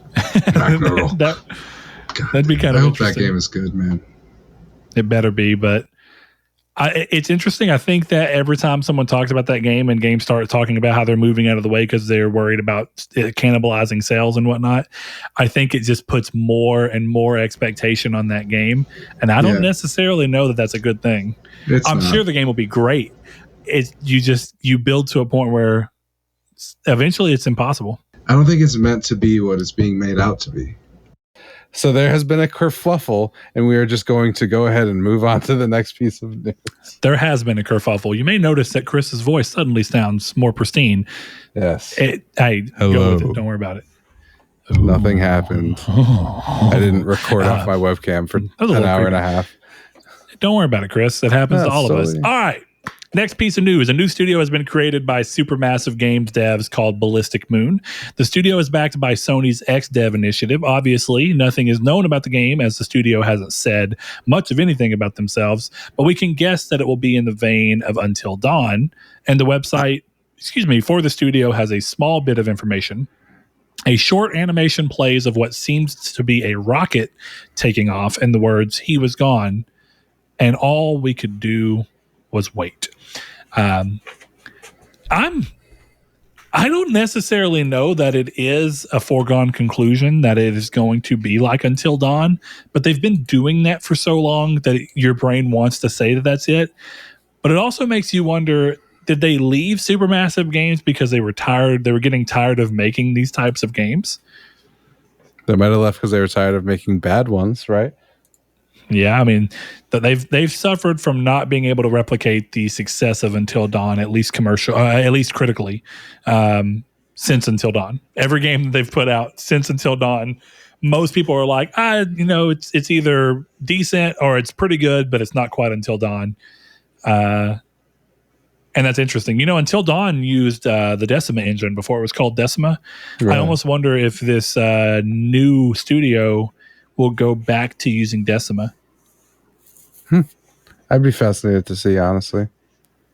I think, considering how much work was kind of done on it alongside Kojima and whatnot, I wouldn't be surprised if Decima starts being Sony's partnership. Like, hey, we partner with you and we get you running off the ground with a good, powerful engine that can do a lot. Bam, right here, right now. Yeah. Kind of seems smart. I mean, you have, of course, the easy, hey, we partner with you and you can use Unreal Engine 5 or 4 or whatever it be, but they have avenues at the very least, depending on the type of game that's wanted to be made. So we'll see what ends up happening. But clearly that engine is very pretty, though also Unreal Engine 5, whenever we finally get to see it in its full splendor, is very pretty looking. I almost wonder, though, I don't know if you remember the beginning of the PS4 generation, and even well into it, actually. A lot of games that were getting sequels from previous games that had been built on Unreal 3, they just continued using Unreal 3 even on next-gen consoles. Like Batman Arkham Knight just used their heavily modified Unreal 3. Mortal Kombat 10 and I think even 11 both used the heavily modified Unreal 3 that they had built up for those games. And if I'm not mistaken, I think even it might have been Unreal 4, but I think Days Gone might have been Unreal Engine 3. I think so. No, it was right. 4. It was 4. It was still heavily adapted, but it was Unreal Engine 4.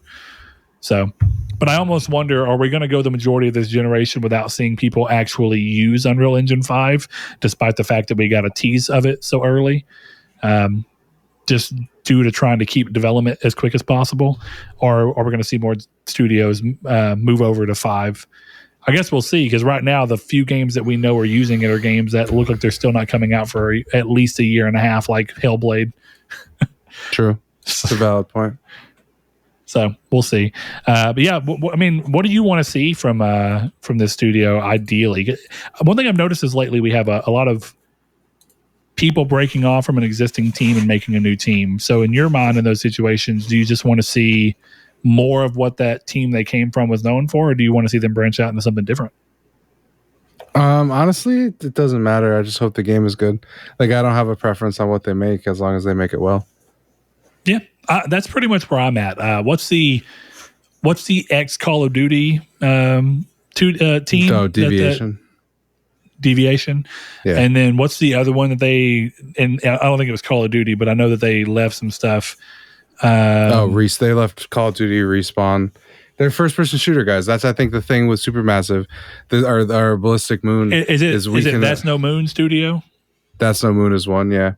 But I think if you just look at the pedigree of people coming out of, like, where people come out of, it's like, okay, you guys were all Call of Duty Apex guys.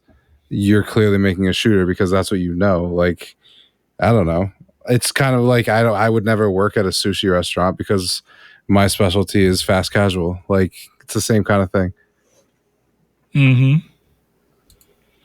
I mean, I could definitely see that. I mean, it's kind of interesting looking at where people have come from and what they're known for when you're dealing with starting up a new game studio, because you clearly want to attract talent, but talent, even if it's not fair, and it really isn't, somehow once they're known for something, they kind of get typecast into people thinking that that's what they're going to do, because it makes you think that, right?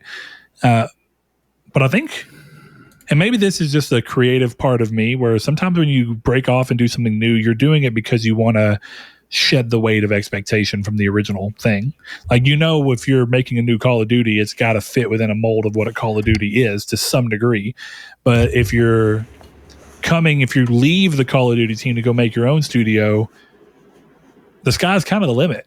There is that feeling from people that you're going to likely stick with what you know to some degree, but how much they choose to bend that or completely abandon it is kind of up to them, and that might be the exciting part. But ultimately, I guess per developer, it just depends on why they chose to leave. Was it because they wanted creative freedom, or did they just want to be their own bosses? Who knows? Yeah, who knows? Well, we'll see. I would not be upset about another game of Until Dawn's quality coming out of them. I guess I still need to check out The Quarry. Yeah, you should. I'd like to try it someday, but I'm just not interested in picking it up right now. I'm still not interested for picking it up for $70. If it's on sale for like $40, I could see myself for $40 actually right now. Right now? Actually, no. Well, it looks 100%. Like I got some reward points to spend. So or $53.59. Yeah. Okay, that's not too bad. I think I got $2 left in my wallet from $2.50 left from buying Bot Zone. Dude, there's a horror history visual filter pack. That's insane.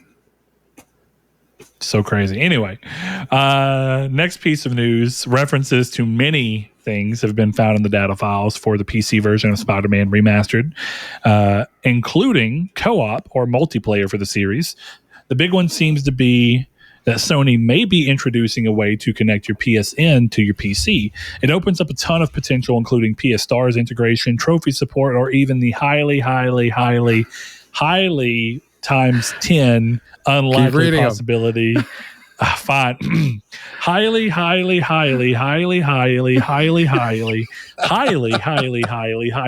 Can I please stop? This is too far. Well, guess what? You don't control me. Unlikely possibility that Sony allows cross purchasing of PS5 and PC titles. Given the company's Horizon debacle and the upgrade fee for God of War PS4, this seems like a near impossibility, which I think is a good point to kind of break off into conversation around this.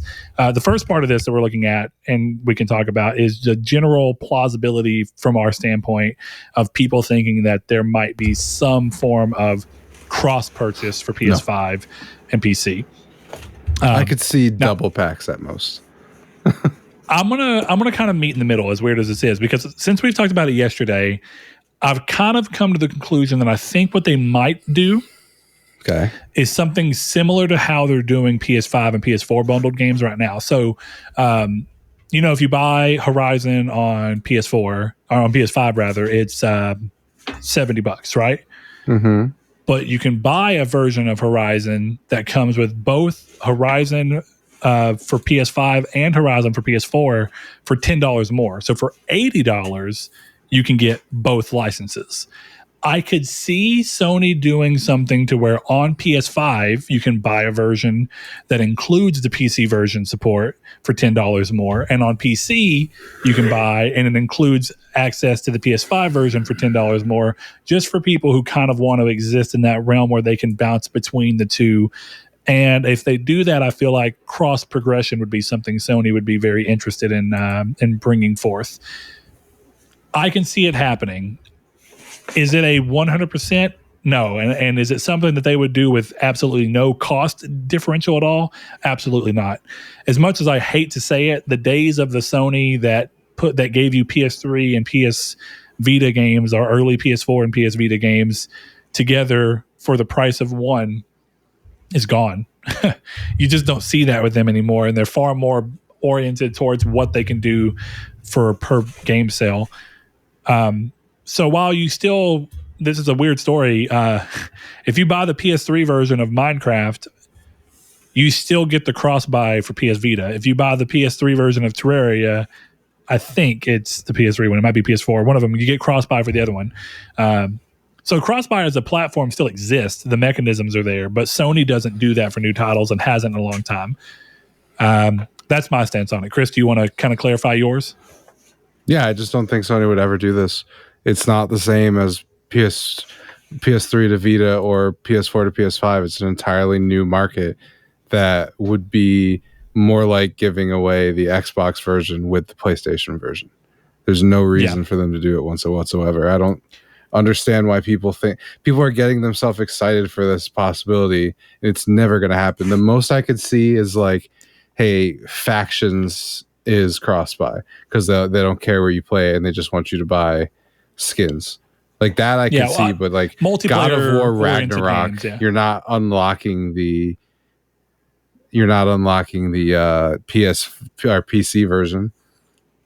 What I could see is like, hey, you bought this on PS5 2 years ago, you can get it for 30 instead of 40 on PC. That's the most I could see for 90% of their games. Really? So you don't think that they would? Now, I agree with your, just to start that off, I agree with your thing that PC is a brand new market for them.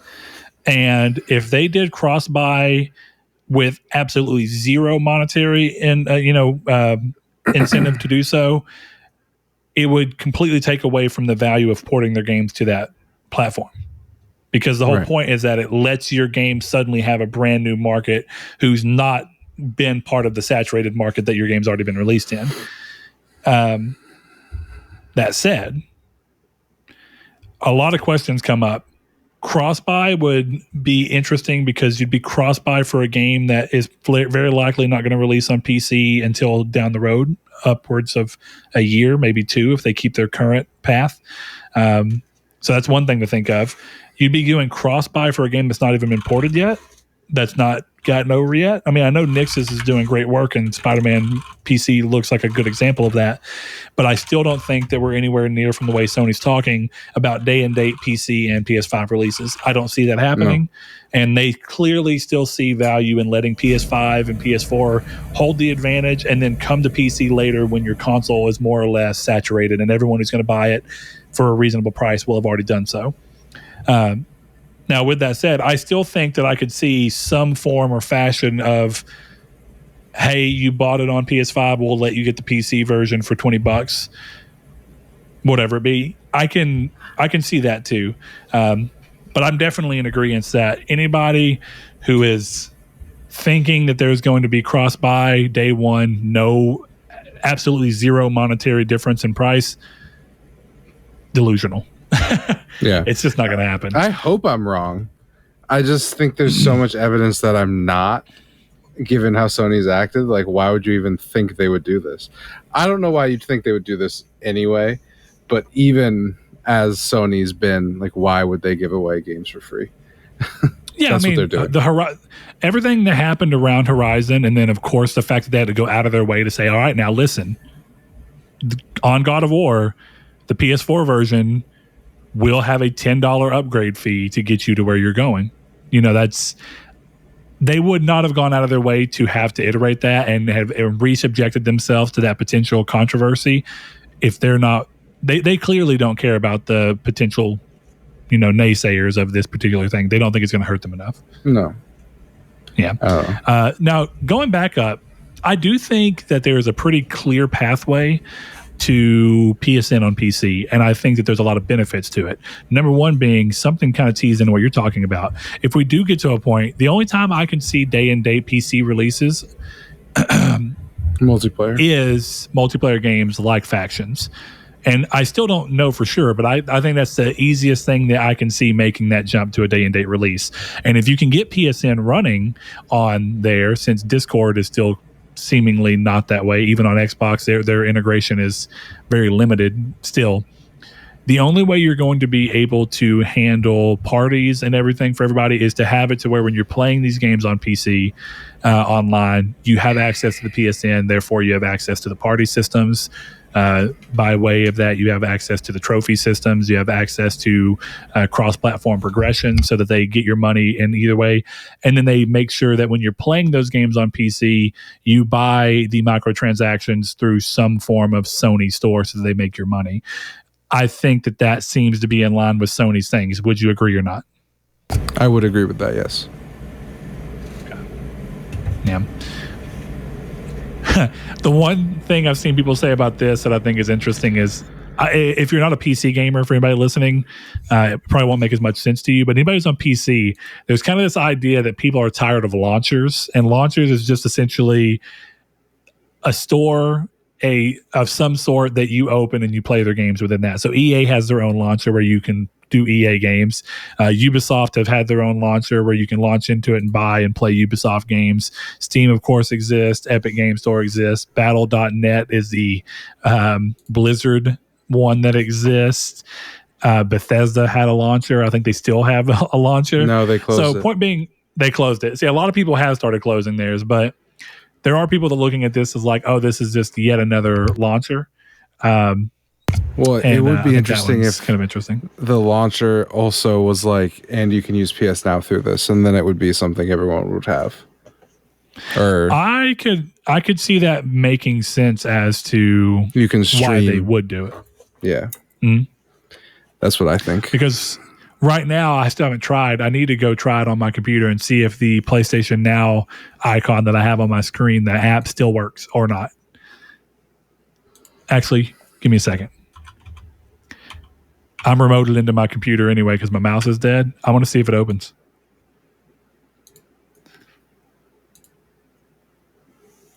It's rebranded as PlayStation Plus. Oh, shit. Sorry, bitch. Downloading You're update. Done. Well, let's see what's the next piece of news until it goes. That is interesting. All right, moving around. Next piece of news. On an episode of Min-Max, Avalanche co-creator Christopher Sundberg revealed that the studio had been contracted by Disney to make an Iron Man game back in the golden era of licensed game. He said the game was canceled in 2012 due to company politics. Disney made demands that would have, quote, broken the studio, insisting they staff up rapidly and shorten the development time. It would have allowed you to take off and fly from anywhere. So it was seemingly an open world game, a melee-centric game. Yes. Sounds like fun. So this is moving me into a welcome to a PlayStation Plus setup wizard. It does look like the PC version exists, and it has been rebranded to PS Plus. Wow. I wonder what you can play off it. Now, this might be their avenue. This might be their avenue into... this could be their launcher, essentially. You know what I mean? Yeah. I would be interested. Yeah, I'm going to assume, maybe incorrectly, but I think there's a fair chance that you can play any of the streamable library from PS5 on this. Okay, that's pretty sick. And it even has the PlayStation Plus logo as the icon. Wow. Okay. That's pretty cool. I'm going to have to mess around with that later just to try it out and see if it's any different or better. I don't think the streaming tech has changed at all, and Infamous 2 ran really well on it, but more of a curiosity than anything. So, all right, moving on with the news still. Going back to that, an open world melee-centric game. So Melee is a little different. But insofar as they would have included shooting mechanics, reading this, I don't know why, but it conjures up an image of basically an Iron Man skin Dark Void. Yeah. It does conjure that image. I would agree. And I don't even think that actually sounds that bad. No, it sounds I think at the time, if it ran pretty well, I think that game actually probably would have done pretty well. I mean, clearly the often maligned Anthem, the one thing that the general consensus around the game is that they did nail flying in the suit to feel like what people imagine Iron Man would feel like flying around inside of his, mechanized suit. So I think if you get a game that's actually built around that, I think you can really do some cool stuff. Having still not played Avengers at all, can you fly with Iron Man in Avengers? I believe you can, yeah. Or really, since it's not open world, is it really just like essentially a hover? Like, are you just hovering? It's a hover, yeah. Whipping around the map? Hover seems more like it. I could see that being cool, but that's kind of a downside because the one thing that was actually sick about Anthem was just loading into a thing and then just quickly flying and looping around all these big caverns and huge trees, and it had the scale that you needed to make that feel epic. And I think that might be where some people think that Marvel's Avengers was lacking. Even if it was solid enough in how he played, it still lacks some of the spectacle around the idea of what an Iron Man would feel like. We see Iron Man fly towards the moon in the first movie. He does. He flies into space. If you don't get that sense out of there, you feel like you're missing a quintessential part of Iron Man and what his abilities should be. So it's kind of interesting. I don't know. Avalanche clearly they make really good games, as has been known for a while. They make good technically sound games, and Hogwarts will be a really big test as to whether or not they'll stand the test of time with some of these licensed games. Oh, hold on. Is this Just Cause Avalanche? Correct. Oh man, sounds cooler, huh? It actually kind of does. And it also makes it sound like this would have been open world in a way that I can understand more. Because if I think about the way they do Just Cause, this is going to sound weird, but the Just Cause 2 demo I played a ton, where you could just grapple hook, and what we'd do is we would shoot propane tanks, and as they start to fly up, grapple onto them and then ride them up into the air. And in so many ways, that's essentially Iron Man. I was flying through the air with fire propellant. I mean, man, I'm almost think that that's more exciting than if it was the other Avalanche, who we know make good games. But I've always thought that Just Cause didn't have the story stuff needed to make me care about playing those games. But I think that their just general exploration around their ridiculous worlds has been fun. I would agree. It has been fun. I like them, so I would try. I really wonder. That was around the time when Disney, right before Disney ended up backing out of the games development completely, which is when we saw the death of the original LucasArts gaming division. I do. So whenever Rest in peace. That sucks. Yeah. All right. next piece of news, 2023 continues to grow as fat as Aunt Marge. Hogwarts Legacy has been delayed into the beginning of next year, which may not be new news to you, but we know that we missed it, particularly on this show around the time that it happened. It came out in between episodes. So if for some reason you were in the dark, the game is now releasing on February 10th, 2023. And they say it's for polish. This is probably accurate, as there's a lot riding on that game. But I guess there is always a chance that this also moved because of God of War. It definitely moved because of God of War. Those looking to cross-platform 9 3/4 will have to wait a bit longer. Say that with less interest, Kingdom Hearts boy. What? I was just joking with you. Actually, I know this sounds weird. I just got caught up on the fact of, I don't even know why I didn't think about this. In my head, it's stupid. I can't believe I thought this. I was thinking that fractions, for some reason, I'm going to make myself sound stupid here potentially. I was thinking fractions were a part of the American measurement systems and everything, because everything else will just kind of go by. I'm thinking of tools. You go by like 10 millimeter versus, instead of going with whatever the closest equivalent would be in a fractioned socket here. And so in my mind, I was like, why have I never thought about the fact that Harry Potter has a fraction in its platform, and that shouldn't make sense, but fractions still exist. Listen, man, clearly I've been doing too much work with mechanical stuff lately, and seeing the difference between SAE and metric system things is... Dude, I think you're just high as shit. What? I've never smoked in my life. Well, I would be hard pressed to believe you after your performance today. Listen, you don't need the drugs when you're as whatever as I am. If you give me that like high as life BS, I'll fucking jump through the screen and choke you. I'm not gonna say that. Fucking bathroom, fucking motivational quotes right there. I hate people who do that stuff. I guess arguably, if you're someone born with that gets too much, if your receptors or generators for, why's my brain going dead right now? Yeah, man. But if you were born, what is the reward THC hormone in your brain? Serotonin. No, serotonin. Yeah. If you just produce too much serotonin, can't you just be high on life? Technically. If your brain just produced THC, could you just be high on life? Yeah, motherfucker. I mean, yeah. If your brain produced THC, you would always be high. You wouldn't even be high, because then your body would just be like, "Yeah, I'm used to THC, bro. I literally function off of it." You make a compelling point. Yeah, it's kind of like when people are like, "Wouldn't it be weird if we had 6 toes?" I'm like, "No, bro, it wouldn't be weird if we had 6 toes because we would all have always had 6 toes. So then we'd be like, it'd be weird if we had 5 toes. Right. Whatever you're used to is clearly not weird. And like now, if you woke up tomorrow with a 6th toe, yeah, that would be weird. But it wouldn't be weird if you'd always had 6 toes. But then you'd just be figuring out how to walk, and then eventually it'd be like, yeah, okay, whatever. And then it's fine. Because it's funny, because that actually, like, the girl I'm talking to, she is colorblind. We were having a conversation that she didn't even like realize she was colorblind until she went to the doctor, because that's just how she saw stuff. And I almost wonder, right?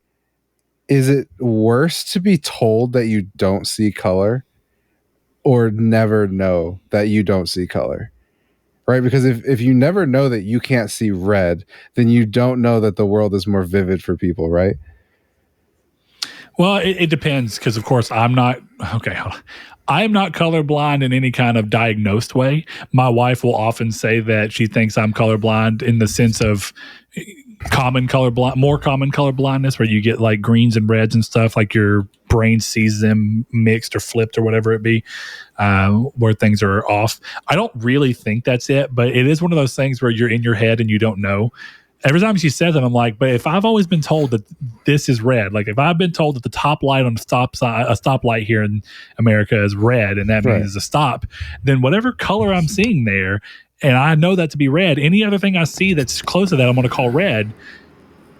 And regardless of if I'm seeing red in the same way that you perceive it, we're still essentially agreeing on the color in the long run. But that's not always the case. That's kind of the My blue is not necessarily your blue argument.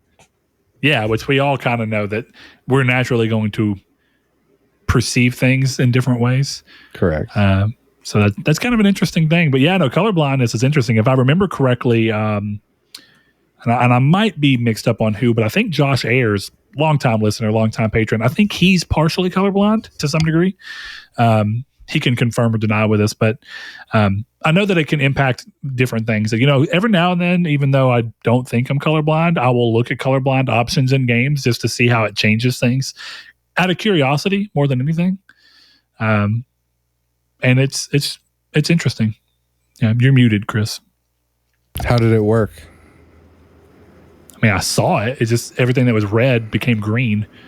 Oh, that's interesting. And I can't remember. This is one game in particular I did it for, but I thought that was interesting because there's multiple colorblind modes, and I don't know the name of all of them.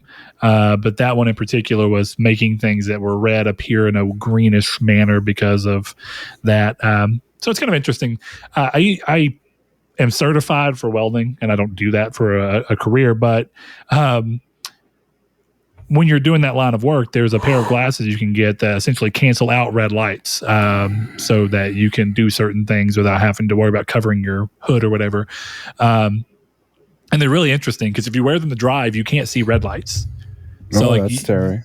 Yeah, you know to stop, but you really only know to stop because you look up at the light and there's no color, and you're like, well, it's not red, it's not green, and it's not yellow, so it's probably red. But I wouldn't advise it, but I did it one time whenever I was driving my truck just out of curiosity to see what it would be like. And you don't see people's brake lights or stop lights or anything. It's a very unique way to view the world where red doesn't exist. Red doesn't Sounds weird. exist.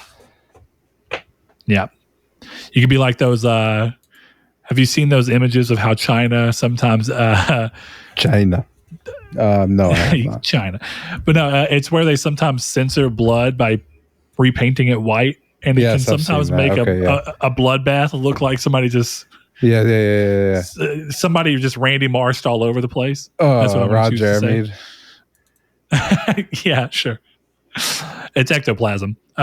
Somebody ate a Boston cream donut. Oh. All right, well, that leads us to the end of the news. You don't really have those around here because not close to Boston, so it's like one of those things. You don't see them very often. It's just a custard-filled donut, and it's disgusting. I don't eat donuts to be surprised with a cum shot. Like, that's vile stuff. I'm gonna throw out my hot donut opinion. Oh God! I think cake-based donuts are better than normal donuts. Okay. And I think the best donut that I've ever had, and that is to be fair because there's plenty of donuts I have, but the best donut I've ever had is a blueberry cake donut. I want the listeners, delicious. We're talking about food, I want the listeners to send me their ideas for a special that would beat everyone else in my kitchen, because everyone's got to come up with a special. And so far what I have is to buy just big blocks of mozzarella cheese and cut them, bread them and fry them, and then put smash burgers in there with grilled onions and maybe some bacon. I haven't decided yet. Obviously some more cheese, but then it's served on a plate covered in marinara sauce. So you have to, it's a burger you have to eat with a fork and knife. I think it could work, but also it sounds like you're telling the listeners to do your work for you. I literally just told you I came up with one already, but I want to see if anyone has some good ideas, and I'll name it after you. I'll put it on my menu as the like Rude Days 93 burger, or the Awesome Dave 337 pizza. 1337. Sorry, the Awesome Dave 1337 pizza. Yeah, you know what I think would be an interesting thing to do? Essentially do like the nice version of a meal, but flip everything. So like instead of mashed potatoes, because it tends to be that mashed potatoes are like the fancy version instead of doing French fries. Yeah. But do like mashed potatoes, but then cut the mashed potatoes, like flatten them out and smooth them out, and then cut them into basically like chicken fry size, and then fry the mashed potatoes into mashed potato French fries, and then just flip everything in that way to where it's like a really oddly unconventional flip on what you'd expect. Are you saying I should do a deconstructed turkey Thanksgiving dinner? Why not, dude? That would be kind of great. Yeah. I mean, I think there's some fun to be had in there. I'm always interested in seeing like I've always wanted to know how messy I can make a person eat. Right? Like I've always wanted to do like a cheeseburger that was a burger, pulled pork, mac and cheese, like all the kind of toppings, maybe some brisket in there, and then cover the top of it with cheese sauce and just see like, will there be a person who grabs that with their bare hands covered in cheese sauce and just goes to town? I want to know how dirty. Do that. I want to know how dirty you can make a person. Now I'll tell you, the closest we had here, these people have to bowl. Closed down. Yeah, fair enough. But a place we had here that recently closed down, sadly, they were pretty good. A little expensive, but they were pretty good. Called 30 Burger, local joint, and they had a burger called the Apocalypse, and it was a beef and bacon patty. So they chopped up bacon and put it in the Angus beef and cooked the patty that way. On top of that, they had pulled pork. And then they had, and then this might have been an extra I did one time, but they had mac and cheese on it and then a fried egg. Fried egg is a good call. Yeah, I love eggs on burgers.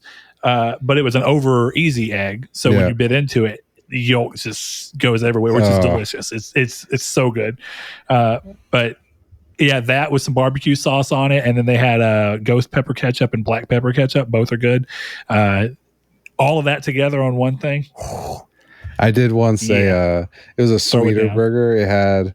It was just regular burger, lettuce, tomato, or no lettuce. No tomato. It was just lettuce, onion, and then we did a caramelized apple, and then honey hot barbecue sauce. It was a back to school burger, so we did an apple. Okay, and it was actually really good. That was when I gave it to my dad, and I told him what was in it. He looked at me like I was crazy, and he bit it, and he goes, "You made this?"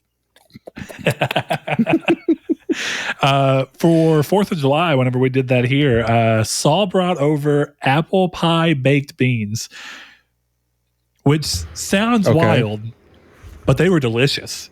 They were it was a lot though. Like, you'd eat like 4 bites and you're like, well, I think I might be done, but they were really good. It was kind of weird seeing baked beans, which you normally think of as like a very savory thing. Yeah, I don't like it. And then seeing an entire, like an apple wedge in that.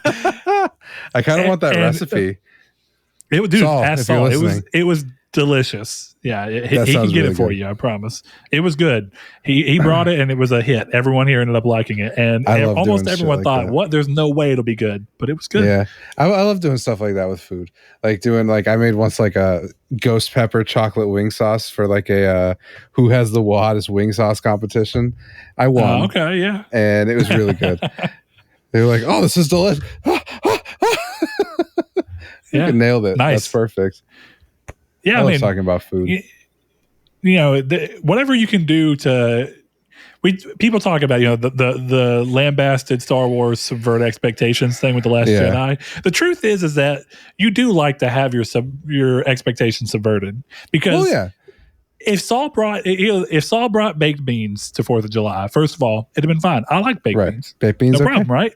Mediocre, but when you walk in with what clearly looks like baked beans and you go, "There's a surprise," and then I go, "Bro, what?" And he's like, it's apple pie baked beans. Immediately, I'm way more interested, because I'm like, what the hell is an apple pie baked bean? Well, isn't that the whole philosophy behind pineapple on pizza?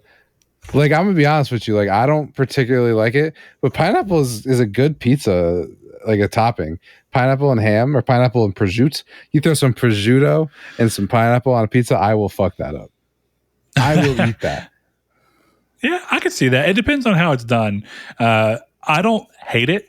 I don't love it either. I don't love pineapple though, so it's not the sweet factor, right? I'm sure there's probably something I could substitute in with pineapple that's also sweet that I like a little bit more, and it would probably hit me a little bit better. But the other thing that you come into that is, I feel like the marinara that you use on that pizza matters way more, because if you go in with a sweet marinara, you're completely ruining the savory sweet. No, you have to go in with a marinara or a base sauce. It doesn't have to be a marinara. Whatever your sauce is has to come from a position of being savory for the pineapple sweet activate to even operate the way you want it. And then the ham is supposed to be salty, and then it's supposed to all come together. One of the weirdest examples of that I've seen is a local place here did a pizza that the base was barbecue sauce, and it was a savory barbecue. And then they did cheese, and they did, I don't think it was Canadian bacon. It was like actual chunks of ham and Delicious. then pineapple. And that was, it was interesting because in your mind, you're like savory barbecue sauce with a bit of a tang to it. And then the sweetness kind of balances out and activates real through, but then both of the tangs kind of hit it with each other in a way that worked. Yeah. It was all right. I thought I would hate it, but it was good. Like, I don't know if I'd buy it for myself, but I'm glad I experienced it. Yeah, I don't know. I'm very much against anything other than pizza sauce on a pizza. Like a buffalo chicken pizza is fine for like 1 to 2 pieces. And then it's kind of just like, this is a lot of this. Well, what's not pizza sauce? So like I like Alfredo based pizzas, like where they use Alfredo as the base. I love that. That's fine, but I don't think that's a pizza. First off, controversial take. Pizza is just crackers. But you're gonna have to say a little bit more than that. I just noticed that just stopped you for a second. Pizza is just crackers. Pause. Well, I fully believe that you can categorize food into like 4 categories, and I'm not gonna say the categories because I'm just making them up on the spot. But like I'm very much on team. Hot dog is not a sandwich; it's a taco. Okay, all right. It's a taco. A Chicago pizza is soup in a bread bowl. Pizza itself is just crackers. They're just big crackers with that you eat the sauce off. That's all it is. Cereal is soup. It's weird because like I don't agree, but I at least see where you're coming from on each one of them. Even though I don't personally agree, I'm like, I can see that there's a foundation. Like you're not trying to tell me that cereal is meat. Like you're not like, oh, cereal is a brisket. You're not coming off with something. But I don't necessarily know that I think food should be that simplistic. I don't think it should be able to be broken down that easily. But it's you can, because it's the same thing as like in fiction. There's only like 9 stories. There's only 4 types of food. It's just how you make it. Like a burger is just a sandwich. That's a hot sandwich, right? It's just a sandwich. Yeah, arguably, yeah. Oh, what do you mean arguably? 2 pieces of bread, meat. Yeah, it's a sandwich. It's a specific type of sandwich. But yes, look, what you're arguing, and I get it, because what you're arguing is that subgenres are stupid. Right. You're taking the musical argument. Why does it matter if I clarify that this is doom metal if ultimately it still falls under metal? It may sound different, but it's metal. Like here's the thing, like if you ordered a chips and salsa, okay? If you ordered chips and salsa and I gave you a pizza, it's not what you're expecting. But it's like very close to what you're expecting. Well, look, this is why all you do is you subvert it around. You give them flatbread with cheese and pepperoni melted onto it that they dip into marinara. There you go. It's called deconstructed pizza in the worst way.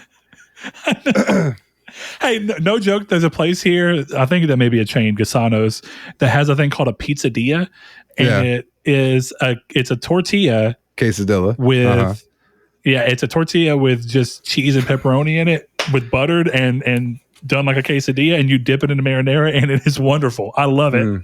It's so good. There's a food thing that I feel like only as a person of color that I can experience. I don't think you can ever have this experience in the same way. But I like to take girls to eventually to like a Mexican restaurant where everything on the menu is in Spanish. Okay. And just see how they pronounce everything. Because if she pronounces quesadilla, you are enjoying your night at home after that. Man. You would love it. It doesn't happen all that much. It definitely in more recent years, but when I was younger, people would go through the drive-thru at Taco Bell and you're sitting there with your window down waiting for your turn and you'd hear people ordering, yeah, I'd like me one of them steak quesadillas. the funniest way I ever heard it said was quesadilla. Oh my God, quesadilla. And I thought that was hilarious to me. I heard one time a lady... Vagina, yeah. One time we were sitting in the Taco Bell lobby when I was in high school. We were eating back when the 5-layer burrito was 89 cents.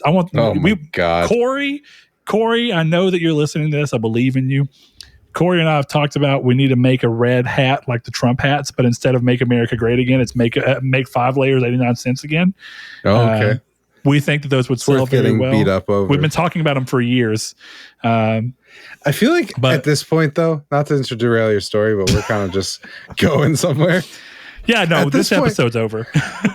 Yeah, you should have stopped listening like 20 minutes ago. We did the news. Follow on Patreon. I have a Twitter, so does Brett. And there's a Facebook group. Also, there's Discord. YouTube.com/Nartech.